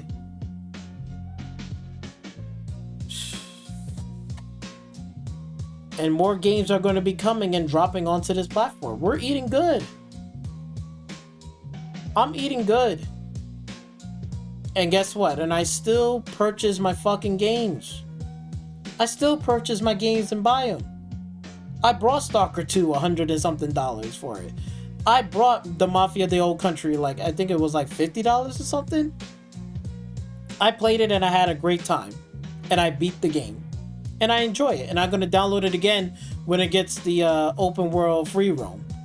I'm going to do that. I'm going to go back on here and play it again. Because it's a lot of fun. I like the game and I like the story.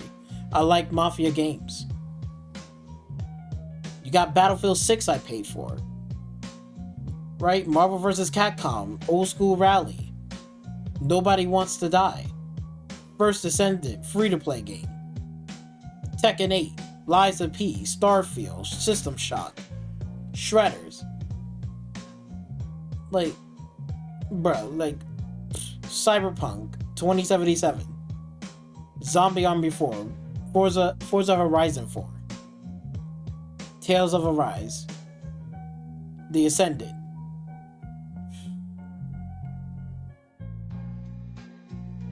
Look at all of these games. And then I got games on sale. Let's go back on here.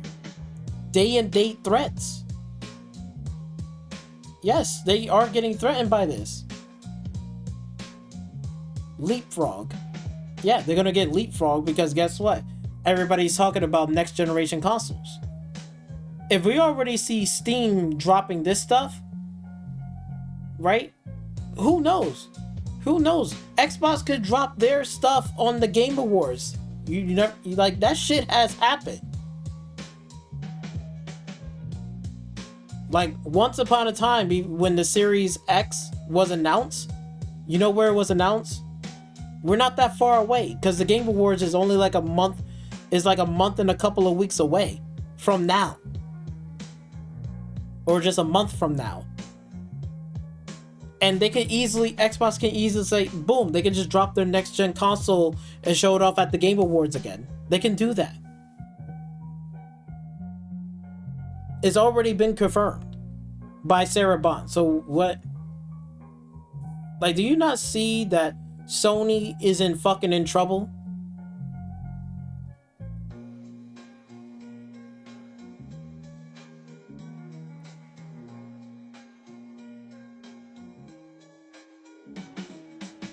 Premium content is expectation of free best-in-class games created unsustainable models monthly and incrementals won't. This is look at this. Unfilled mobile PC console experience doesn't exist from the factors of computer power are too divisive. Sony impacts premium sale models in certain. Ugh, man, I can't even read or talk today. God damn, what's wrong with me? But you know what I mean. If you read this for yourself, it just goes to show that they're in trouble. They see major shifts and threats, and it's happening now. Where the fuck is Sony PlayStation? What are they doing? What are they doing? Sitting on their ass? I guess so. I guess they're sitting on their ass. Because I'm gonna tell you right now, their exclusive, it ain't gonna fucking help them. It ain't. PlayStation exclusive is not going to help them. They don't even have a game that has an ace in the hole. They don't. And you want to know why? Let's take this for example, right? I don't know if you see this right here, but the PlayStation 5 has now sold 48.2 million units since launch. As Sony reports an increase in revenue for its games division.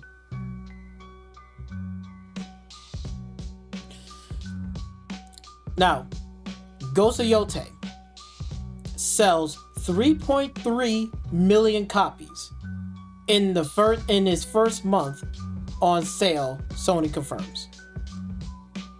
3.3 million, and this right here.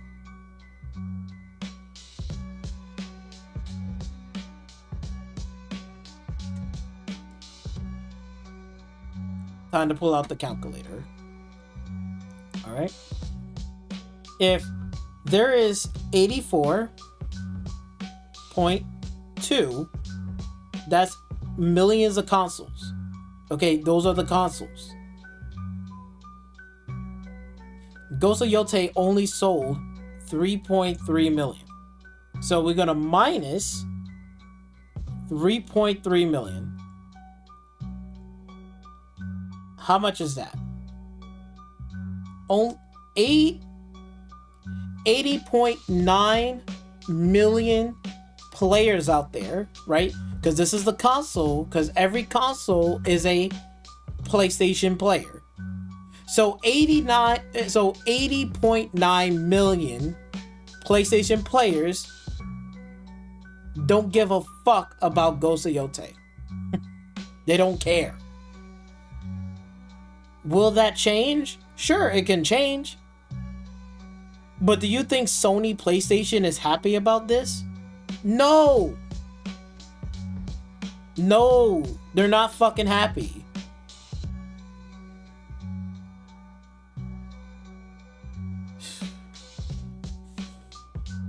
You know how embarrassing this is? And I did a video not that long, I think what, a couple of videos back. We was making comparisons to whatchamacallit, two AA games, right? Both has their own game, right? You had one was it was whatchamacallit, Stellar Blade, right? And the other one was Expedition 33. Let's do that same number again.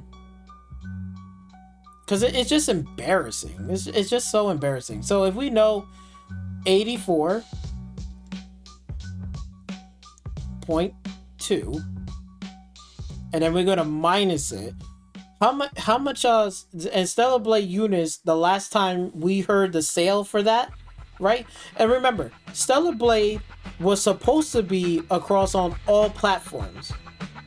Okay?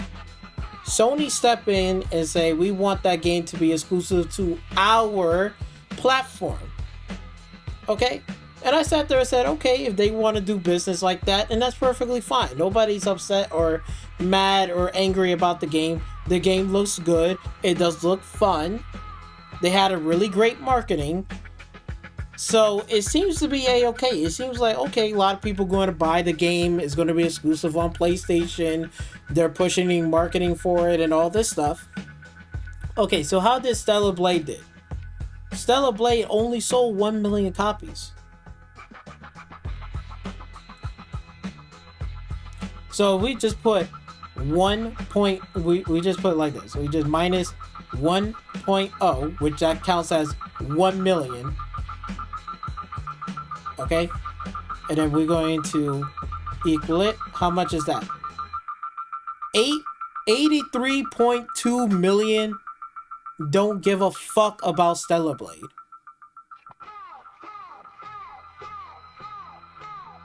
And that's exclusively only on the PlayStation.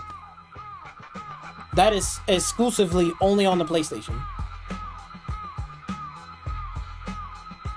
You know how embarrassing that is? That is terrible.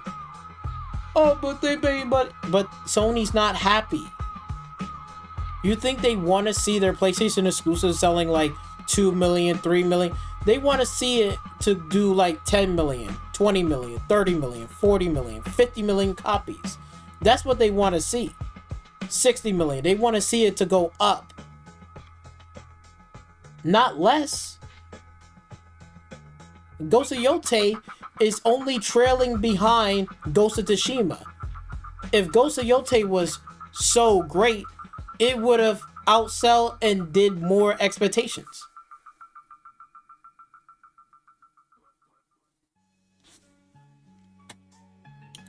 And then Expedition 33. You know how much that did? For a AA game across on all platforms, they made 3 million. They made 3 fucking million. I think it's 3.2 million in 30 days for a AA game across on all platforms. And guess what? It was also on Game Pass.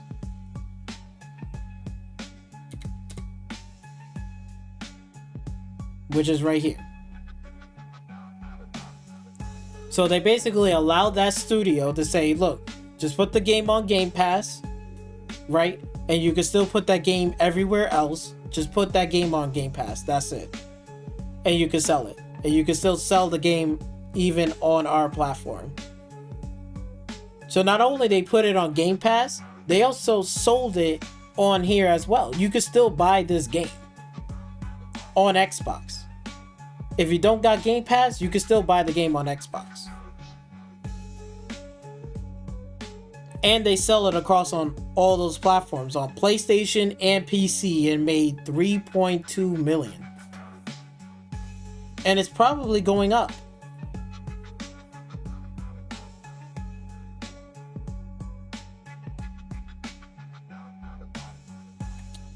it's just embarrassing, to say the least. This is embarrassing. This is how you can tell that exclusive title games doesn't fucking matter. And that really is a debunk. Because, like, again, now we got Steam, that's a software company that's coming into the space. Oh, but because like again, I was hearing about Porter Rock, how he's sitting here crying, right? And this one crying how Xbox is dead, they're going away, they're never gonna make it out in this generation, blah blah blah bullshit. Right? They're going away like Sega. But yet, they're over here putting out all of these devices across on all of these platforms, and they're still dropping devices. They're still making devices. Ain't we got 2 handhelds? They literally dropped 2 Xbox ROG Ally handhelds. The X and the regular one. Check. And Sarah Bond has already confirmed that we're going to get another next-gen console. So they're working on it. Check. How they're going away like Sega while they're pulling out hardware. And the crazy part is, Steam is out here, is known as a software company, only a Steam store. Look, when I think of Steam, I'm just thinking about this. This is what I think about Steam. Here's Steam, the store. Buying games, playing games, right? Purchasing fucking games, playing free-to-play games, shopping for games, buying games, collecting games in my library, making a profile, right? All the community stuff, what's going on and stuff. That's what I think about Steam. I just think about Steam as the software and the storefront, right? Once upon a time ago, they was a software company. And now fast forward, look at them now. They're making fucking hardware that is capable to even rival with Xbox and also PlayStation and even Nintendo. You got a company that's coming out here. So how does a software company is coming out here making hardware that is also stepping in the ring to compete in the market, and they don't even need a fucking exclusive? Valve and Gabe Newell, they know they don't need fucking exclusive to sell this device. All you just need to know is Steam is a PC. They streamlined it and made it easy, and this is like a great piece of device. Everything works. I download the game, I play the game, and it fucking works. There is no like, they don't need to make an exclusive for Half-Life 3. They don't need to. I don't even think they even put out anything for that shit. I mean, yeah, they showed off games. They showed off games in the background, but look at this. Look at the amount of 3.6 million views. 468,000 likes.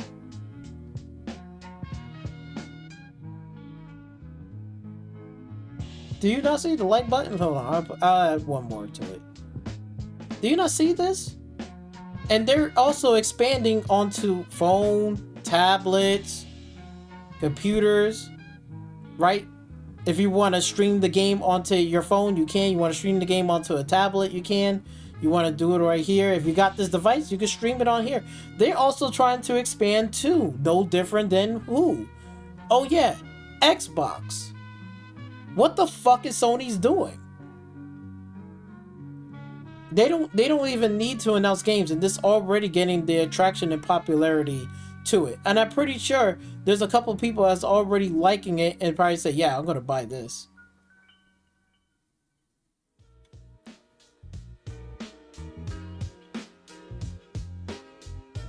I'm telling you, man, exclusive does not fucking matter. It does not sell consoles. It does not sell units. It does not. Because, like, again, we go right here on the PlayStation Store. What do we see here? the typical suspects, right? Call of Duty, NBA 2K26, Fortnite, Arc Raiders. Arc Raiders is up here. Look at this. It's on number 4 spot. FC 26, Battlefield 6, Madden 26, Marvel Rivals, a free-to-play game, is on here, surpassing Roblox. You got even Dispatch, Where the Winds Meet. You got that up here. You got EA Sports College Football 26, Grand Theft Auto 5, and guess what? Ghost of Yotei is all the way down there. One measly PlayStation sorry ass game, right? That can't even outpass even the first fucking game. Look, I had this conversation at the job, and I had to tell him and break it down. Because he was telling me, right? He was telling me that he's going back and playing, Ghost of Tsushima, right? He wants to finish it and whatever, right? And I was talking about Ghost of Yotei. I was like, it's not worth getting Ghost of Yotei. Don't do it. I said, look, to be fair, I said, the game is going to play the same. So if you like Ghost of Tsushima gameplay, you're going to feel right at home with this one. It's going to play exactly like that. However, if you're looking forward to the story and shit, you ain't going to be too happy. He's like, why? I said, just as a spoiler, you're just going to have a lot of woke shit. And it's going to be dealing with 2 lesbians and a baby. Woke garbage, and you're going to have some woke dialogue in that shit. Okay? And he shook his head, and he's like, yeah, alright. Like, again, there's nothing wrong with the game. But the game is going to play exactly the same. It's just the story is not good. For real. That's why you see, look at this. Ghost of Yotei is going to be falling down. It's going to be up and out of here. Yo, and then surprisingly, look at this. Forza Horizon 5 came back. This used to be off of here, or on top of here. It used to be down to the second page? Now it made a comeback, and now it's on the first page. This is fucking crazy. Look at this. Outer Worlds is still hanging in there. Fallout 4 is up there. Bro, I see more Xbox games than PlayStation. This is why I'm telling you, exclusive does not fucking matter. If you're selling games like these low and pathetic numbers, it doesn't make any sense where you got like 84 something, whatever console sales. Right? But then your game sales for these exclusive titles are only getting a measly 3.3 million. I think even like Final Fantasy 16 or even Rebirth got like 3 something million. That is fucking pathetic. For real. It really is pathetic. That's not good. And then when you look at it and you look at Forza Horizon did like 30 million copies on both Xbox and PC. Okay, that's combining both of them. They had like 30 million players or whatever. I guarantee you, this game that is 4 years old, Forza Horizon 5, is probably selling another fucking 10 million. They're doing 40 million off of fucking PlayStation, selling another 10 million. But wait, where's PlayStation first party racing game? Wait, what was it called again? Oh wait, Gran Turismo, right? Where the fuck is that? Not on the first page? Look at this, you got Expedition 33. Where's Gran Turismo 7? I don't even see Gran Turismo 7. Oh wait, right here. Gran Turismo 7 right here, all the way at the third page. Long and forgotten. Nobody cares about it. Shit, man. Even the crew Motorfest, nobody cares. But look at this. Forza Horizon 5 went down to the second page is now making a comeback to the first page right here. Selling it for only $60. Making a comeback on this page. That is fucking crazy. A 4-year-old title, and it was on here for pretty much a good long time. So people was playing the game and having fun with the game, and they're buying the game. Because if they're not buying and playing it, they wouldn't even be on this. It wouldn't be making a comeback on this #1 list. So that's how you know Xbox games and the games that Xbox is making are better and superior than PlayStation first-party titles. It is what it is.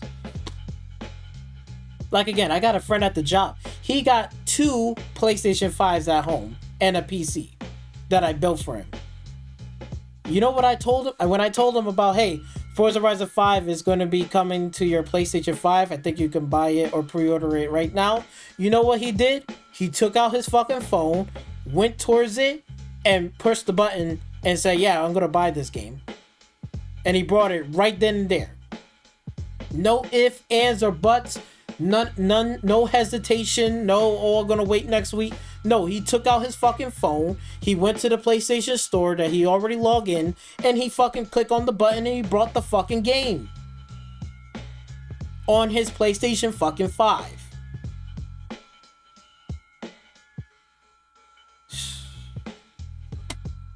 I'm telling you, it's wild. And what I mean by when I was saying earlier, how PlayStation doesn't have an ace in the hole, put it like this way, right? Put it like this way. When you look at this right here in this article, right? Because this happens too. Because I hear a lot of people was complaining about this. I don't know why the fuck are y'all complaining about this. Todd Howard talking about the process on Elder Scrolls 6 and tease on other things, right? And I believe that he says right here that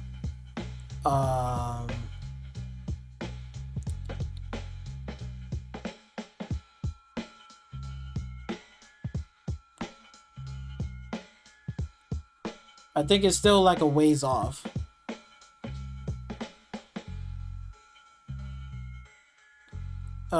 We have launched 100 people on Fallout right now with 76 with some other things doing well, but the Elder Scrolls 6 is an everyday thing. So it's still a ways off. It's still like a long ways off. It still needs some time, right? Because that's okay. Wait. I think I found it right here. So it says the main takeaway of this GQ magazine that Elder Scrolls 6, while clearly being actively developed, is still a long ways off.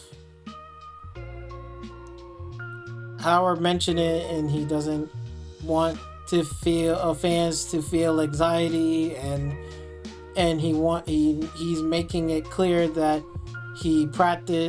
patience is needed. So it sounds like again, it's still a long ways off. And then we got fans out here that are complaining about this. I don't know why we're complaining about this. Let him cook. Okay? I'm enjoying Starfield and I'm playing Starfield. Starfield is successful and is going to do just fine. I don't give a fuck about the haters about Starfield, because soon as Starfield gets announced and release onto the PlayStation storefront, guess what? It's going to sell another 20 million copies, 30 more million copies, I'm willing to bet. I'm willing to bet it's going to do another 20 million copies. Just like how Forza Horizon 5 was on this list for a while, Starfield will be on this list for quite some time. I promise you. And they're going to, and like again, Microsoft is going to be making a bucket loads of money. And they already got an ace in the hole. Actually, to keep it frank here, Xbox been had aces in the hole. They already purchased Call of Duty. That's an ace in the hole. That's guaranteed money. They're making bank right here. Look, it's on the #1 list. Right here. At the time of this recording, it's already on top. #1 on the list. Right next to NBA 2K26. Fortnite, Arc Raiders. Arc Raiders is in 4th place. Battlefield 6 is down to 5th. they're really competing right here. They're competing with the games and they're spending money. They're playing it. They're making money. Right? We're Sony PlayStation ace in the hole. It ain't Ghost of fucking Yote. That's selling a measly 3.3 million. While meanwhile, Forza Horizon 5, a 4-year-old game that has 30 million players and is probably making another 10 million players off of here. And it went from the second page, and now you see Forza Horizon 5 is going back to the first page, along with all the free-to-play games and everything else. Sony PlayStation is getting their fucking ass kicked left and right. They don't even have a first-person shooter game. They don't even have an open-world racing game, which is ridiculous. Because if Forza Horizon 5 is a 4-year-old game and everybody's buying it and playing it without no hesitation, where the fuck is Sony at? Where the fuck is PlayStation at? What about them making their own RPG game? You got Fallout 4 right here. Who's getting that money? Fucking Microsoft getting that fucking money. PlayStation needs to start making some money. It needs to start making some games that PlayStation fans do want to play. And I don't understand why people are going to be sitting here getting mad about Elder Scrolls 6. Let their ass cook. We're getting GTA 6 next in 2026. So fuck it. If this is going to get delayed till 2027 to 2028, let them happen. I'd much rather wait and be patient than just coming out with a game that's like half-assed and garbage. But I'm pretty sure every game that they pull out, I've been enjoying their games. I like Starfield. I don't like Fallout as much as everybody else. You know why? Because I like Stalker 2. I like Metroid Exodus. I like those games. Fallout is okay, but it's not my type of game. It's alright, I can play it, but I'm not a fan of it. I don't really care about it. I like Starfield and I like my Elder Scrolls. I do like them both, but I'd much rather be patient and just wait. Let them cook. They got their shit. They're gonna be making money anyway. I don't know why people are getting so mad and upset about this shit. It's ridiculous. Just let them cook. And this is what I'm saying. Xbox and Microsoft, they're not fucking stupid. Both of them, Microsoft and Xbox are not fucking stupid. They know what studios they have brought and secure, and they already got aces in the hole. Because we already know that when the next Forza Horizon 6 game, which is going to take place in Japan, guess what? When it's going to release on PlayStation 5, guess where it's going to be at? Right here on the top chart. And then when Gran Turismo 8 comes out, it's going to be on here, but guess what? Guess who's going to fall out first? Gran Turismo 8.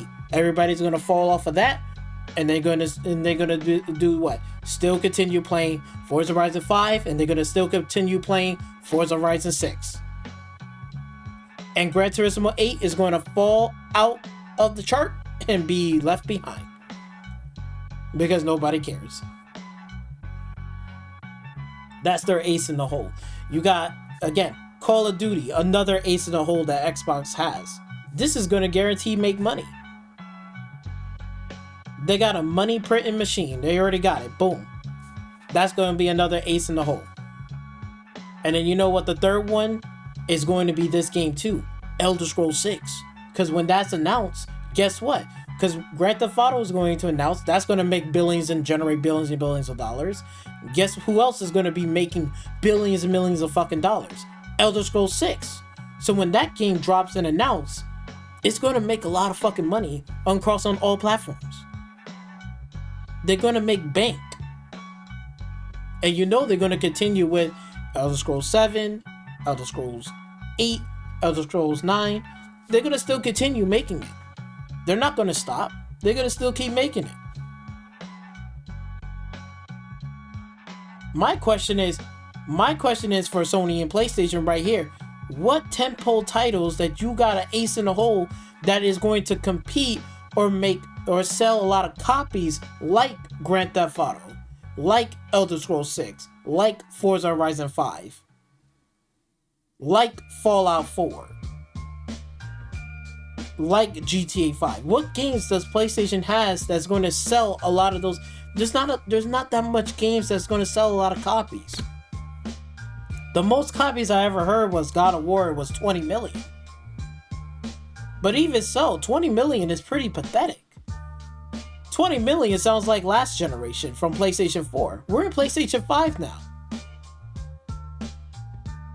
I don't know. They're going to be cooked in next generation. They're going to be fucking cooked if they don't get their shit together.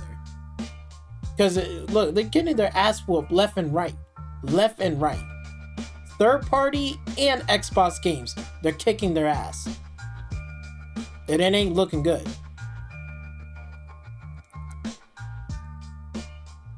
And then here's another thing, just to add a little salt to the wound.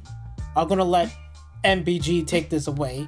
Shout out to Sigs and Serial, right? I was watching this shit, but I find this to be hilarious because I remember, right? And I've been hearing through the grapevine that, oh, you know, they're putting games everywhere. They're not their, like, look, man, PlayStation is their fucking party. They're putting their games on PC. They're putting it on fucking mobile. They're putting it on the Nintendo Switch. And now they're putting games on Xbox. They are third party. Okay? They're third party, period. Oh, you know, right? And then we hear all the people saying, oh, they're not going to do well. They're not going to sell well. They're not going to do this and do that. Well, I got the article right here, but I'm going to let my good old Mr. Hat guy over here, my good old friend, he'll speak about it and talk about it, and he'll share with everyone about it. So go ahead, take it away.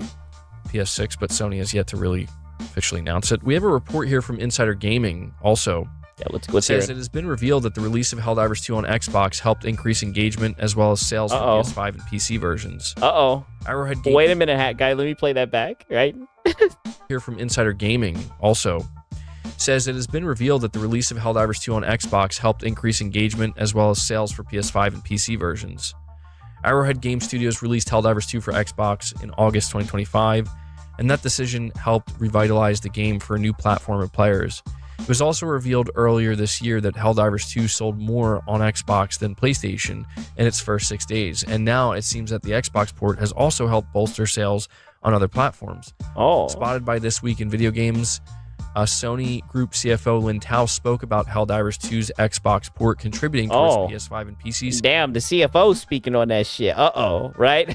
I'm not about the anti-woke stuff, but it's great. So, oh, yeah, it definitely is. Don't blame you, Sigs. My content. Oh, yeah, you already know. This shit is funny.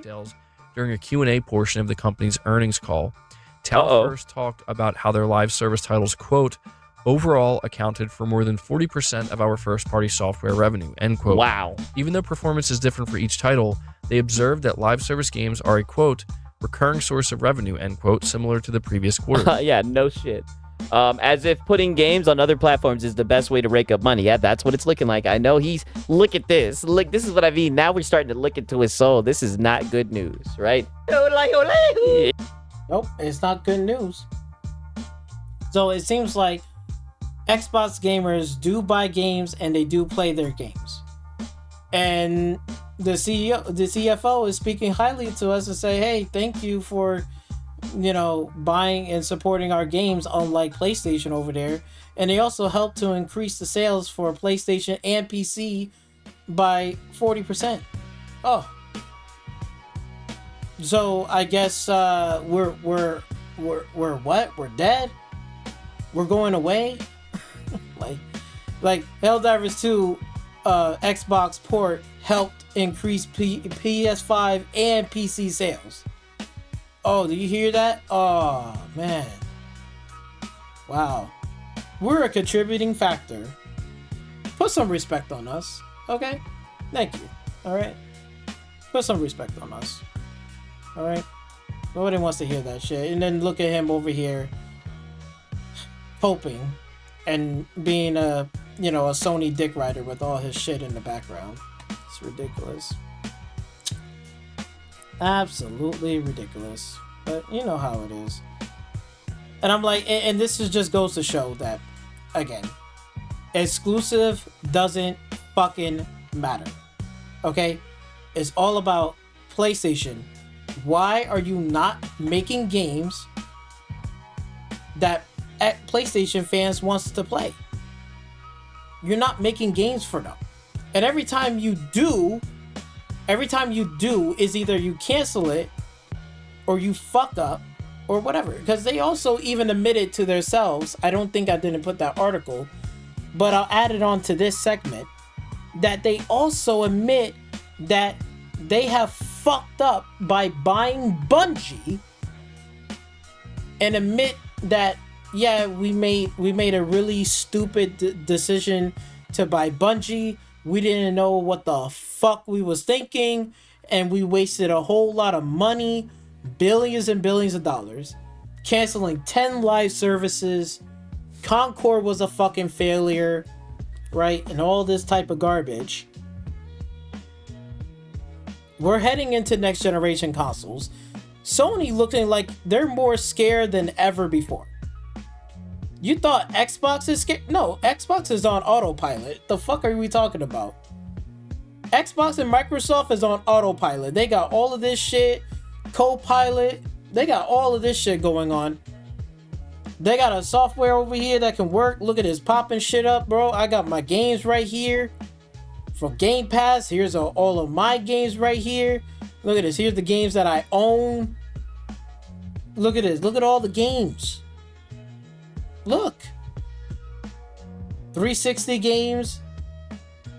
Xbox games. This is my original Crimson Sky. Digital.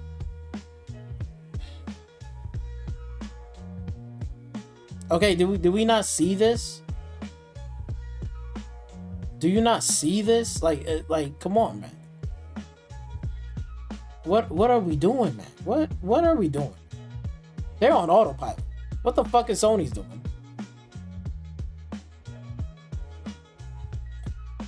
And then they're gonna try to say, like, look, Sony wants to release at least one big single player PlayStation game per year.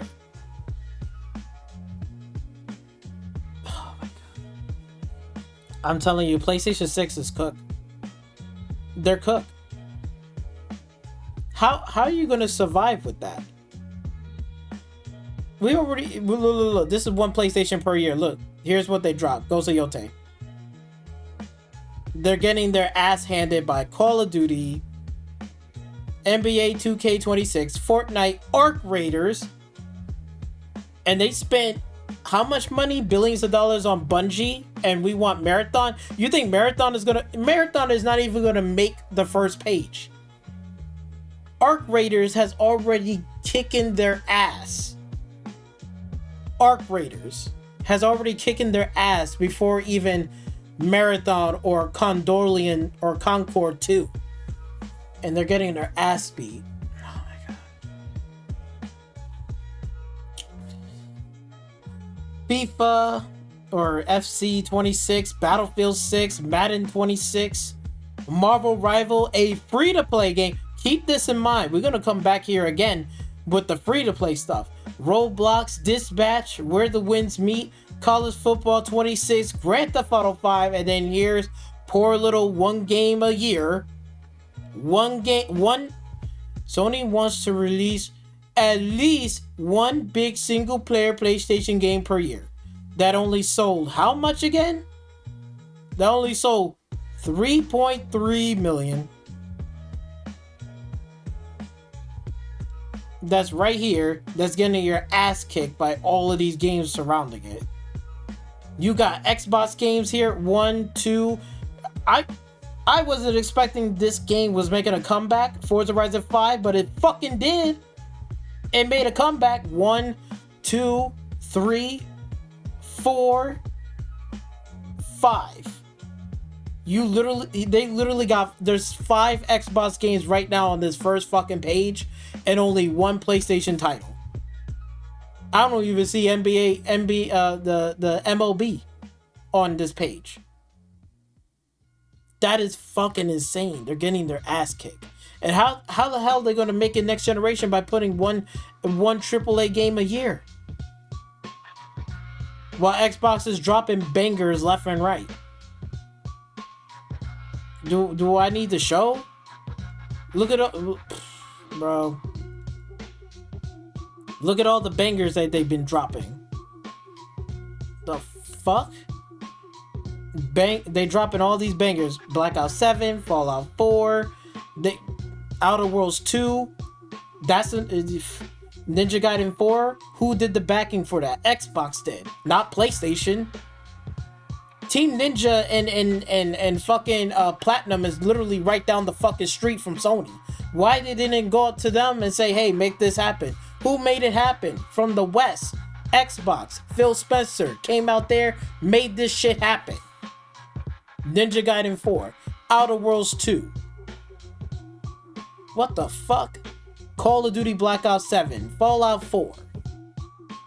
Shit, you got Hogwarts Legacy on here. You got Vision Armada. And they got fucking Keeper, another Xbox exclusive title game that was released by Double Fine. Keeper.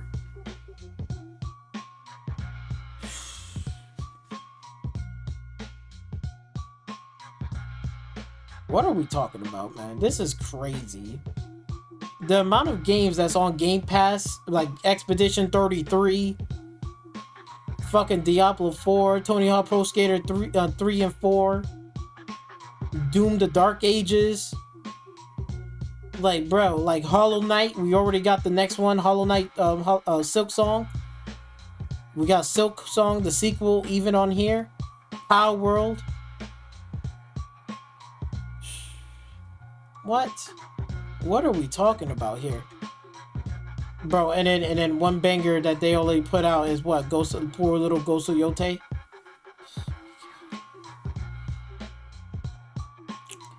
If that's not bad enough, this is a slap in the face right here. This is how you know exclusive doesn't matter.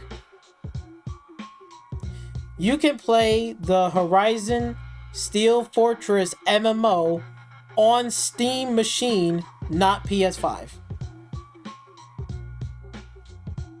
PlayStation just literally just handed over a fucking exclusive, saying, here you go.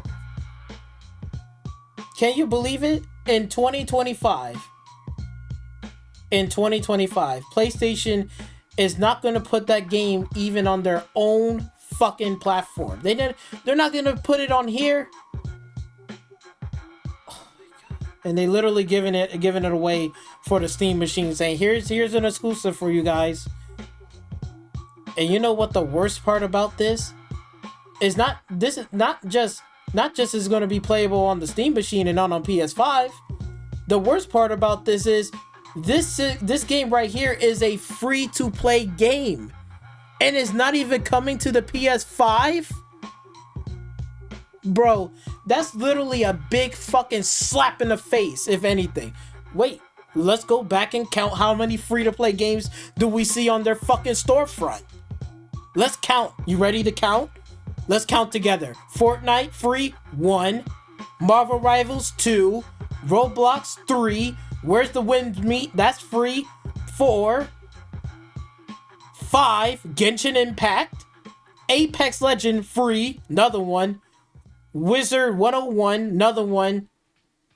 This one, Warframe, and then this one. Bro, if I count, wait, how many is that? 1, 2, 3, 4, 5, 6, 7, 8, 9. You have 9 free to fucking play games on here right now. 9. I'll even throw in 10 because Battlefield 6 got the free to play whatchamacallit, Warzone whatever. So let's just add that right there. So that's like 10. 10. They basically got fucking 10 free to play fucking games right now on the PlayStation storefront on the first fucking page. And this game is supposed to be a free to play game. And it's not even coming to your PS5?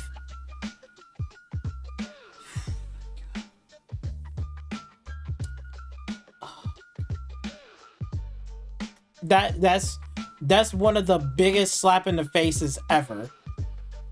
And you know it's true because you could count right here. It's literally fucking 9, 10 free-to-play games. And this one right here is not even going to come onto your PS5 nor PS4. And it's a free-to-play game. It's only exclusive on mobile and on PC. That's it. How is PlayStation and Sony is this fucking stupid? And then remember, they're talking about they're losing pillars. They're right. They're losing this, or we got a major threat shift. All this bullshit that they're fucking sitting there, they're scared and they're worried about. And then remember, earlier they was talking about like, oh, we here for player engagements and numbers and stuff. It's just all about the engagement, you guys. We just want to. I'm sorry, I'm about to move my chair for a minute, but we're just here to, you know, just be a part of the players and build up engagement, you guys. More numbers and yay, and all this bullshit. How the fuck you want players engagement and you're not even putting it on your PS5? It's a free-to-play game while you got fucking 10 of them on your damn store. How fucking stupid can you... How is Sony PlayStation is this fucking stupid? How are they this stupid? And you talking about, oh, well, Xbox is going to go away. They're done. All this bullshit. They got a whole roadmap too. They just dropped a handheld. They making another console. They put in their games everywhere, and they're making fucking banko. Meanwhile, PlayStation talking about, oh, we only can afford to make one AAA game a fucking year. One AAA game a year. But then all these fucking clowns are talking about, oh, wait, console sales, right? Don't forget the console sales. Right? We, you know, like, hold on, let me go right here. I'm sorry. Yep, look at this. Console sales. Oh, look, console sales. Yeah, there's still this many.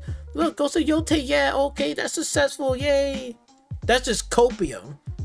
You got all these fucking console sales, and you're talking about you want player engagement and all this shit, and you got free to play games that's running amok. You're making your own free to play game MMO from the Horizon series, and it's not even coming on your PS5?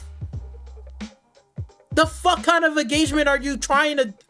Oh my god. This is why I don't support... This is why I stopped supporting Sony and PlayStation. This is why I stopped. It's just like, yep, I'm done. I stopped. Because some of this shit doesn't make any fucking sense. And you know what? A real big slap in the face. Let's just sit here and marvel at this bitch.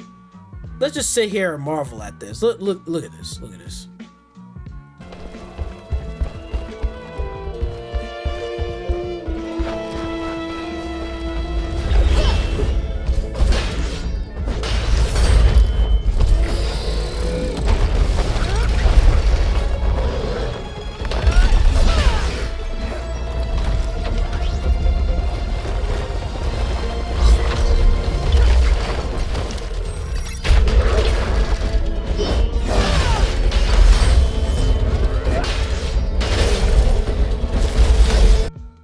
This looks fun.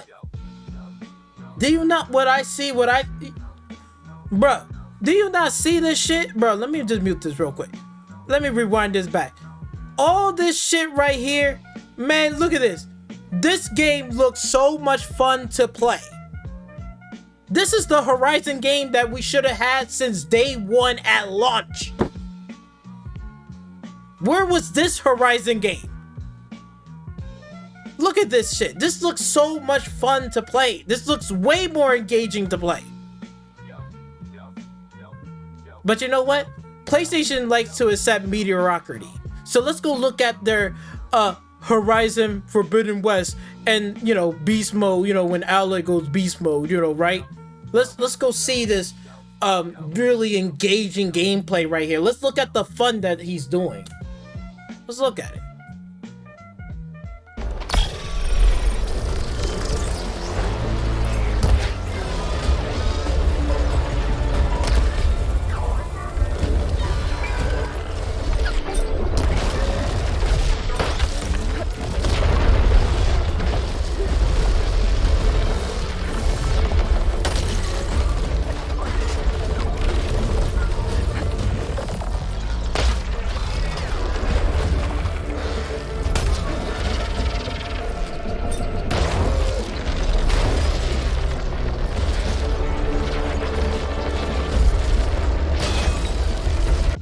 This is mediocre.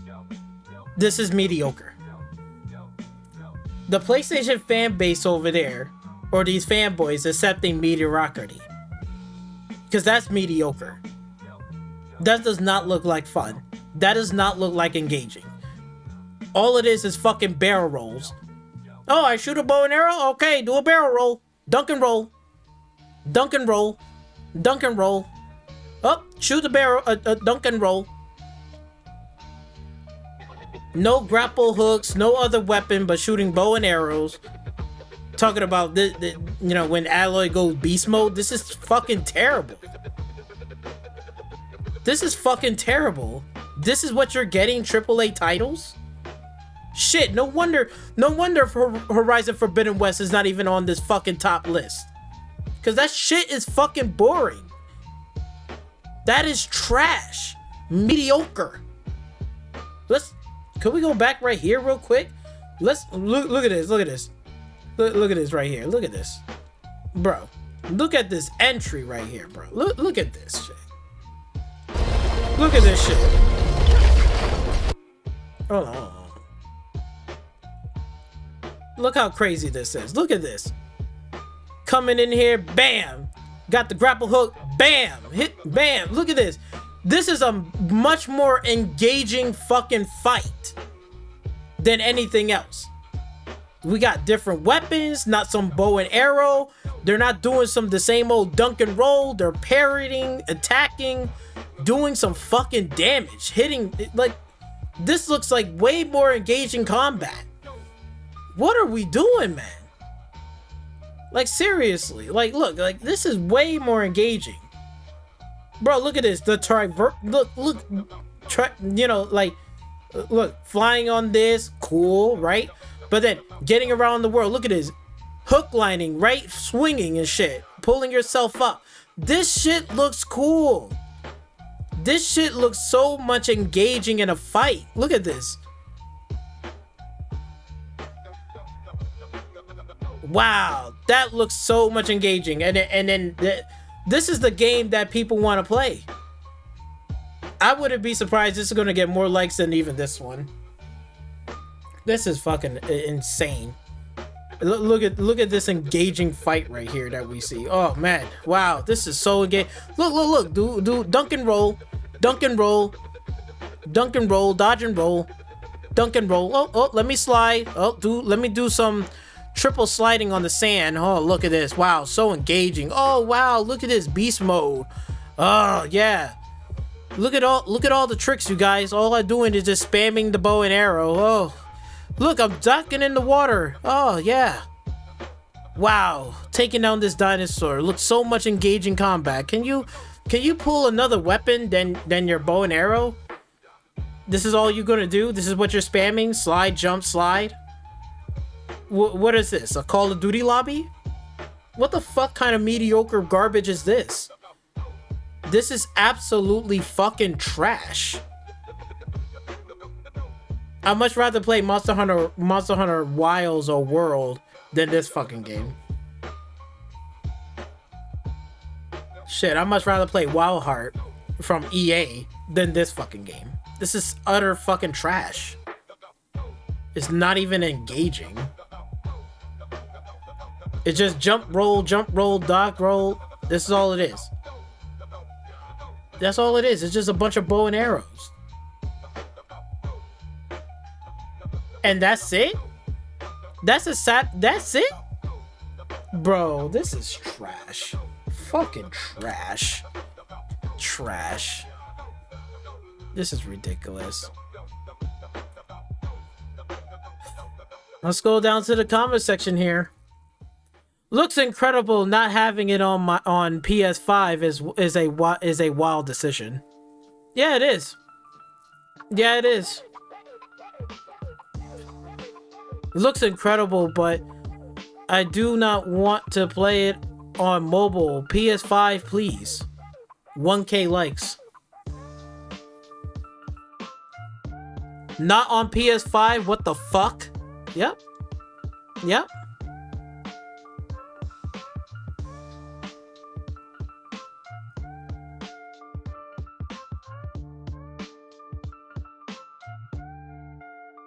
Yeah, it makes total sense. Buy PC, bro. Yep, they're gonna have to buy PC. I guess PC is the way to go.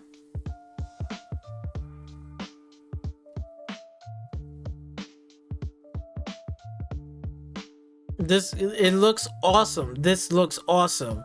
Why is it not on PS5? I would play this if it was on my PS5. Yeah. People would have played it.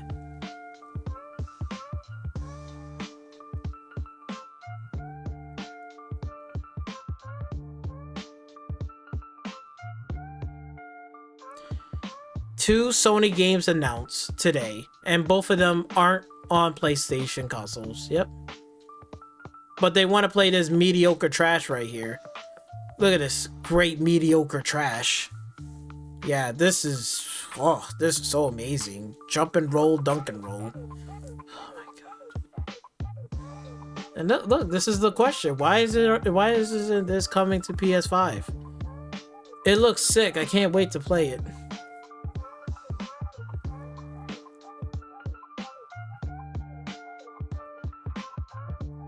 Literally a Monster Hunter, and I like it. Yeah, because it looks good. This looks like the game that people been waiting for decades. Like, why is this game is not even on here? Right? We should be seeing other people like attacking the dinosaur. You got one person doing it. It's just you. It's so fucking trash.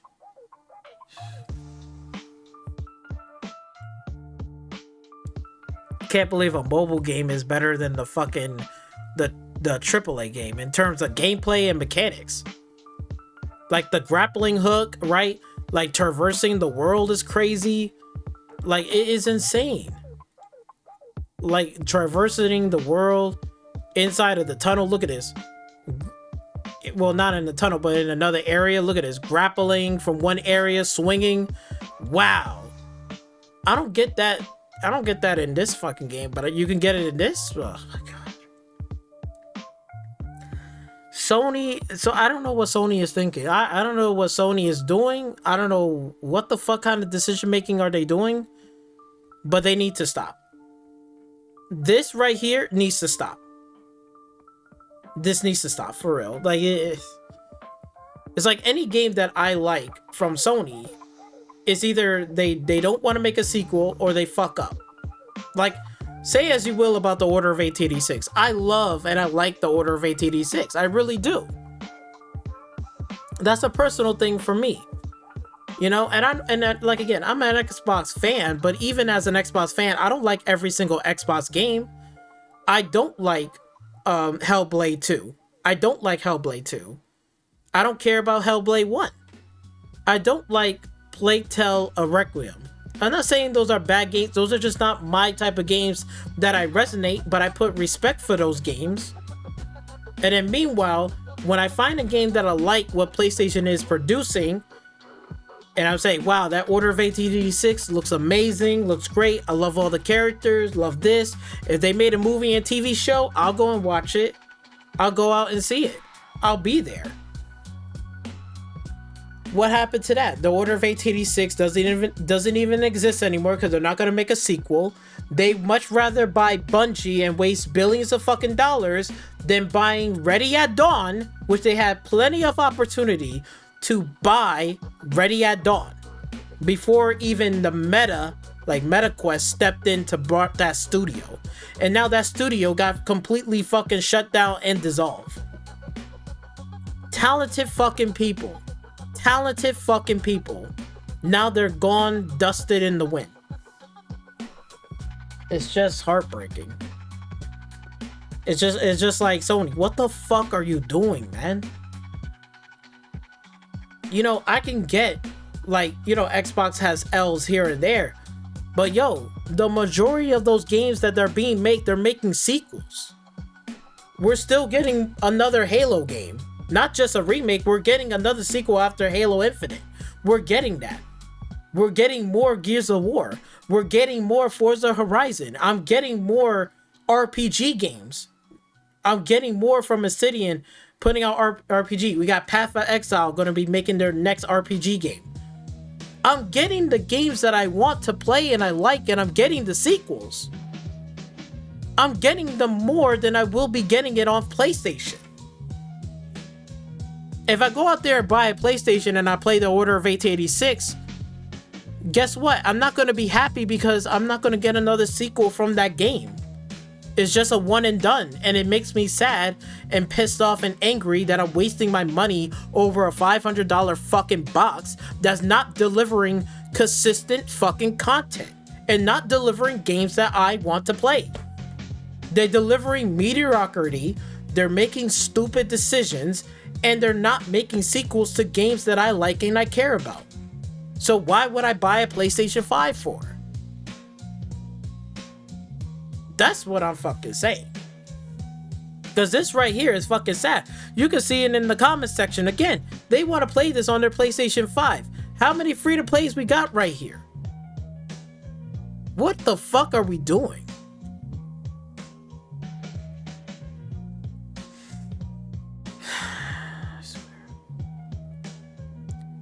And not only that, I just want to put this as the last part to wrap this up.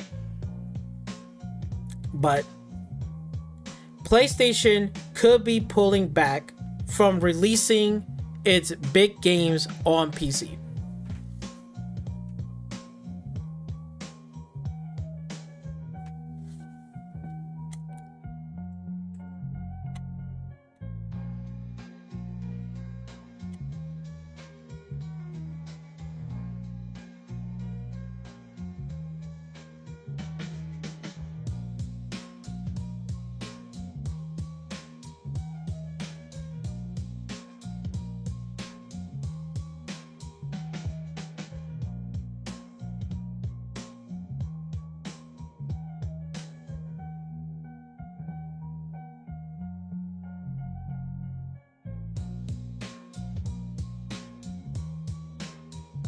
Do I have to do it's a rumor. I don't know if it's true, but it'd be fucking stupid if they did. Because I tell you one thing, they're not gonna go onto your PC launcher unless they're really a diehard PlayStation fans. And like again,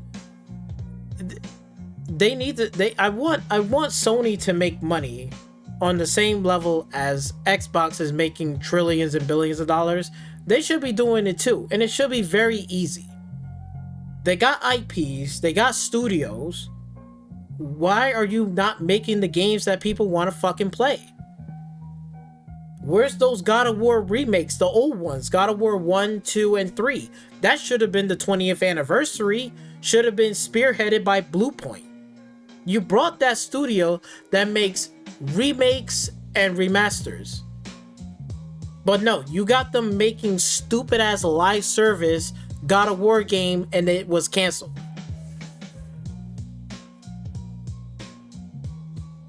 Wasting all that money and time in this current generation of this PlayStation 5 is fucking appalling and it's ridiculous. All I see is a lot of remakes and remaster. You're talking about Microsoft and Xbox are scared of this? They're scared of this? They're scared of this. They're not scared of this. They're not scared of this. That's nothing. They already got their shit. You know who fucking is really scared? It's fucking Sony and PlayStation. Sony and PlayStation are scared.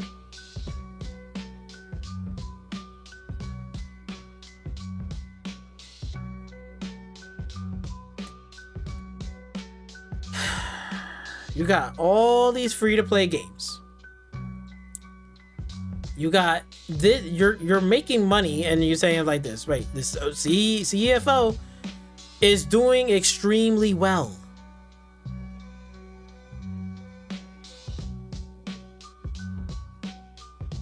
Helldivers 2 Xbox port helped increase PS5 and PC sales. It helped.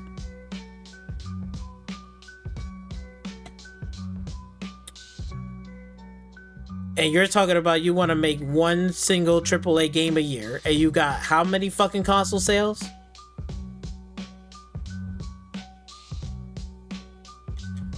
And you're putting this game out as an exclusive for PC and mobile, but not even on your PS5. Knowing that this game is a free-to-play game. This game right here is a free-to-play game that Sony has already have right here. They already have free-to-play games from third party.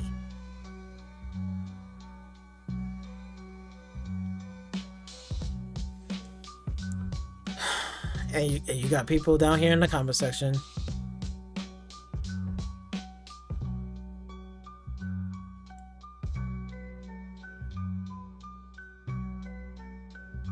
They get a PC, broke boy. Look at this.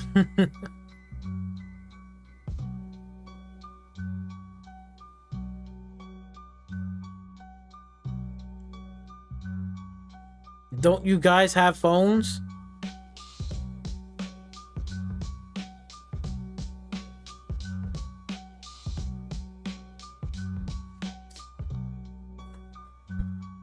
And you want to do what again? PlayStation could be pulling their releases from PC. And this is coming from Jazz. Like he's like this. It might be true. They are so backed up into the corner in this generation. They don't even have a fucking clue what they're doing. They don't know what they're doing with their studios. They don't know what to buy in their studios. They don't have a clear direction in what these studios needs to be doing. They're buying studios and not being efficient. They're just a fucking mess. They're releasing games everywhere, trying to stick something, and it's not sticking too well. I'm telling you right now, PlayStation 6 is fucking cooked. I'm telling you right now. PlayStation 6 is fucking cooked. And PlayStation in general is fucking more cooked than any corporation right now. You think Microsoft cooked? PlayStation is just as cooked than anything else. They want to make money. They should be making money. But they're mismanaging a whole bunch of shit yet again. They don't know how to make a first-person shooter game. They don't know how to make an open-world racing game. They don't even know how to make games for the PlayStation fan base to play games.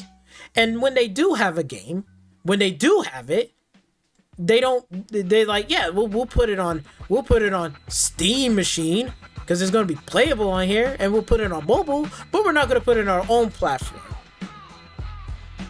Knowing that they have their own storefront and they got all these free-to-play games. And this is on the first page.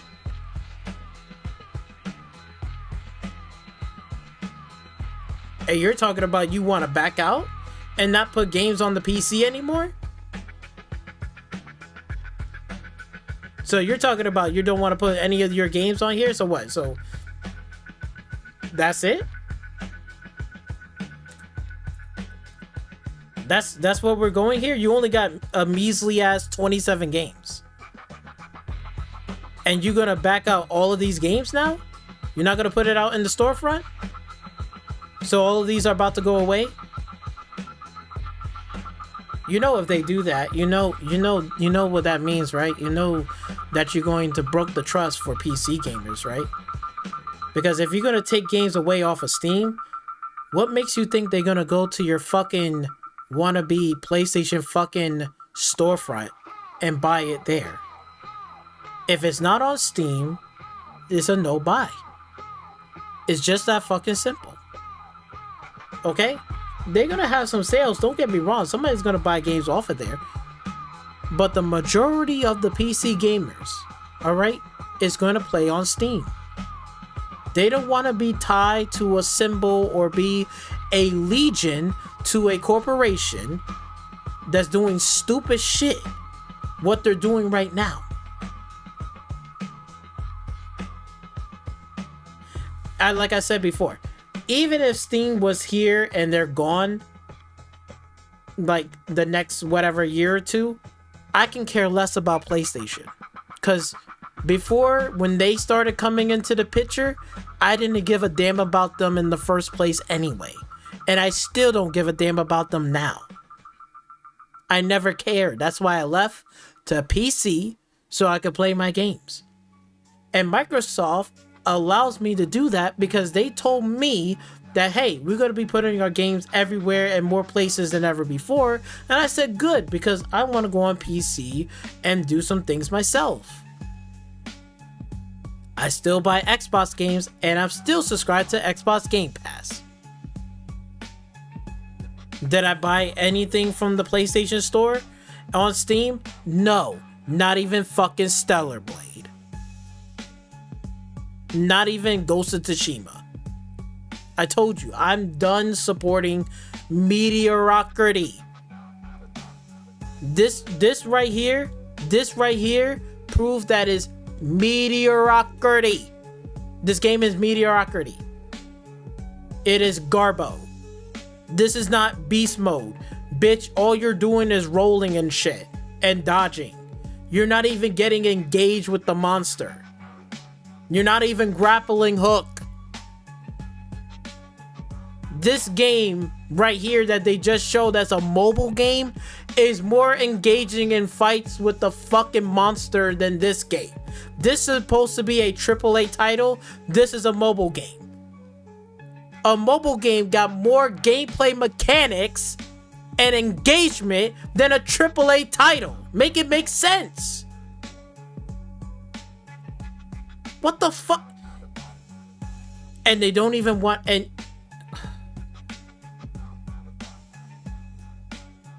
they don't even want to put this on the PS5. All these free-to-play games.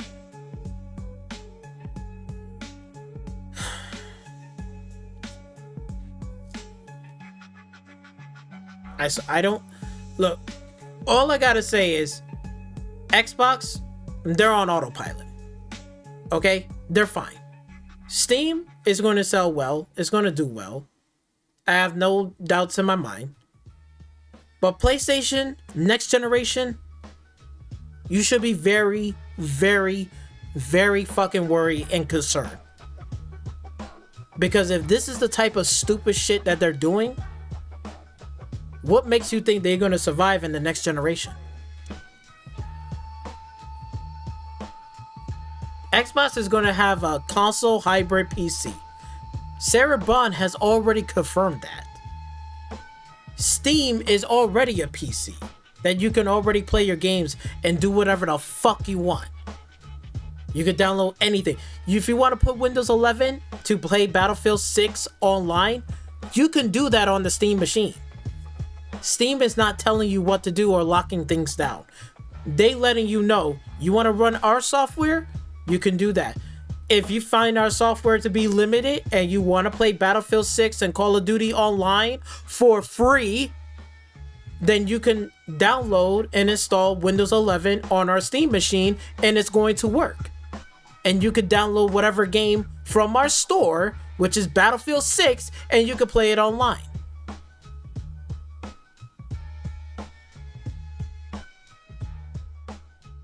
What is PlayStation going to do? How is PlayStation going to survive next generation?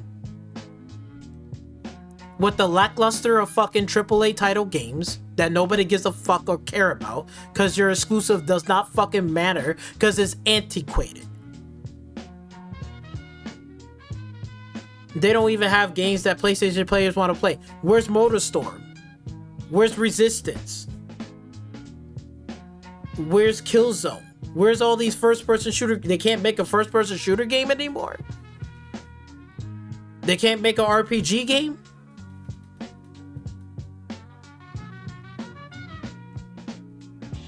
I'm telling you right now, if PlayStation don't get their shit together and don't get their act together, I guarantee you they are going to get left behind in next generation. And we're already seeing this happening now.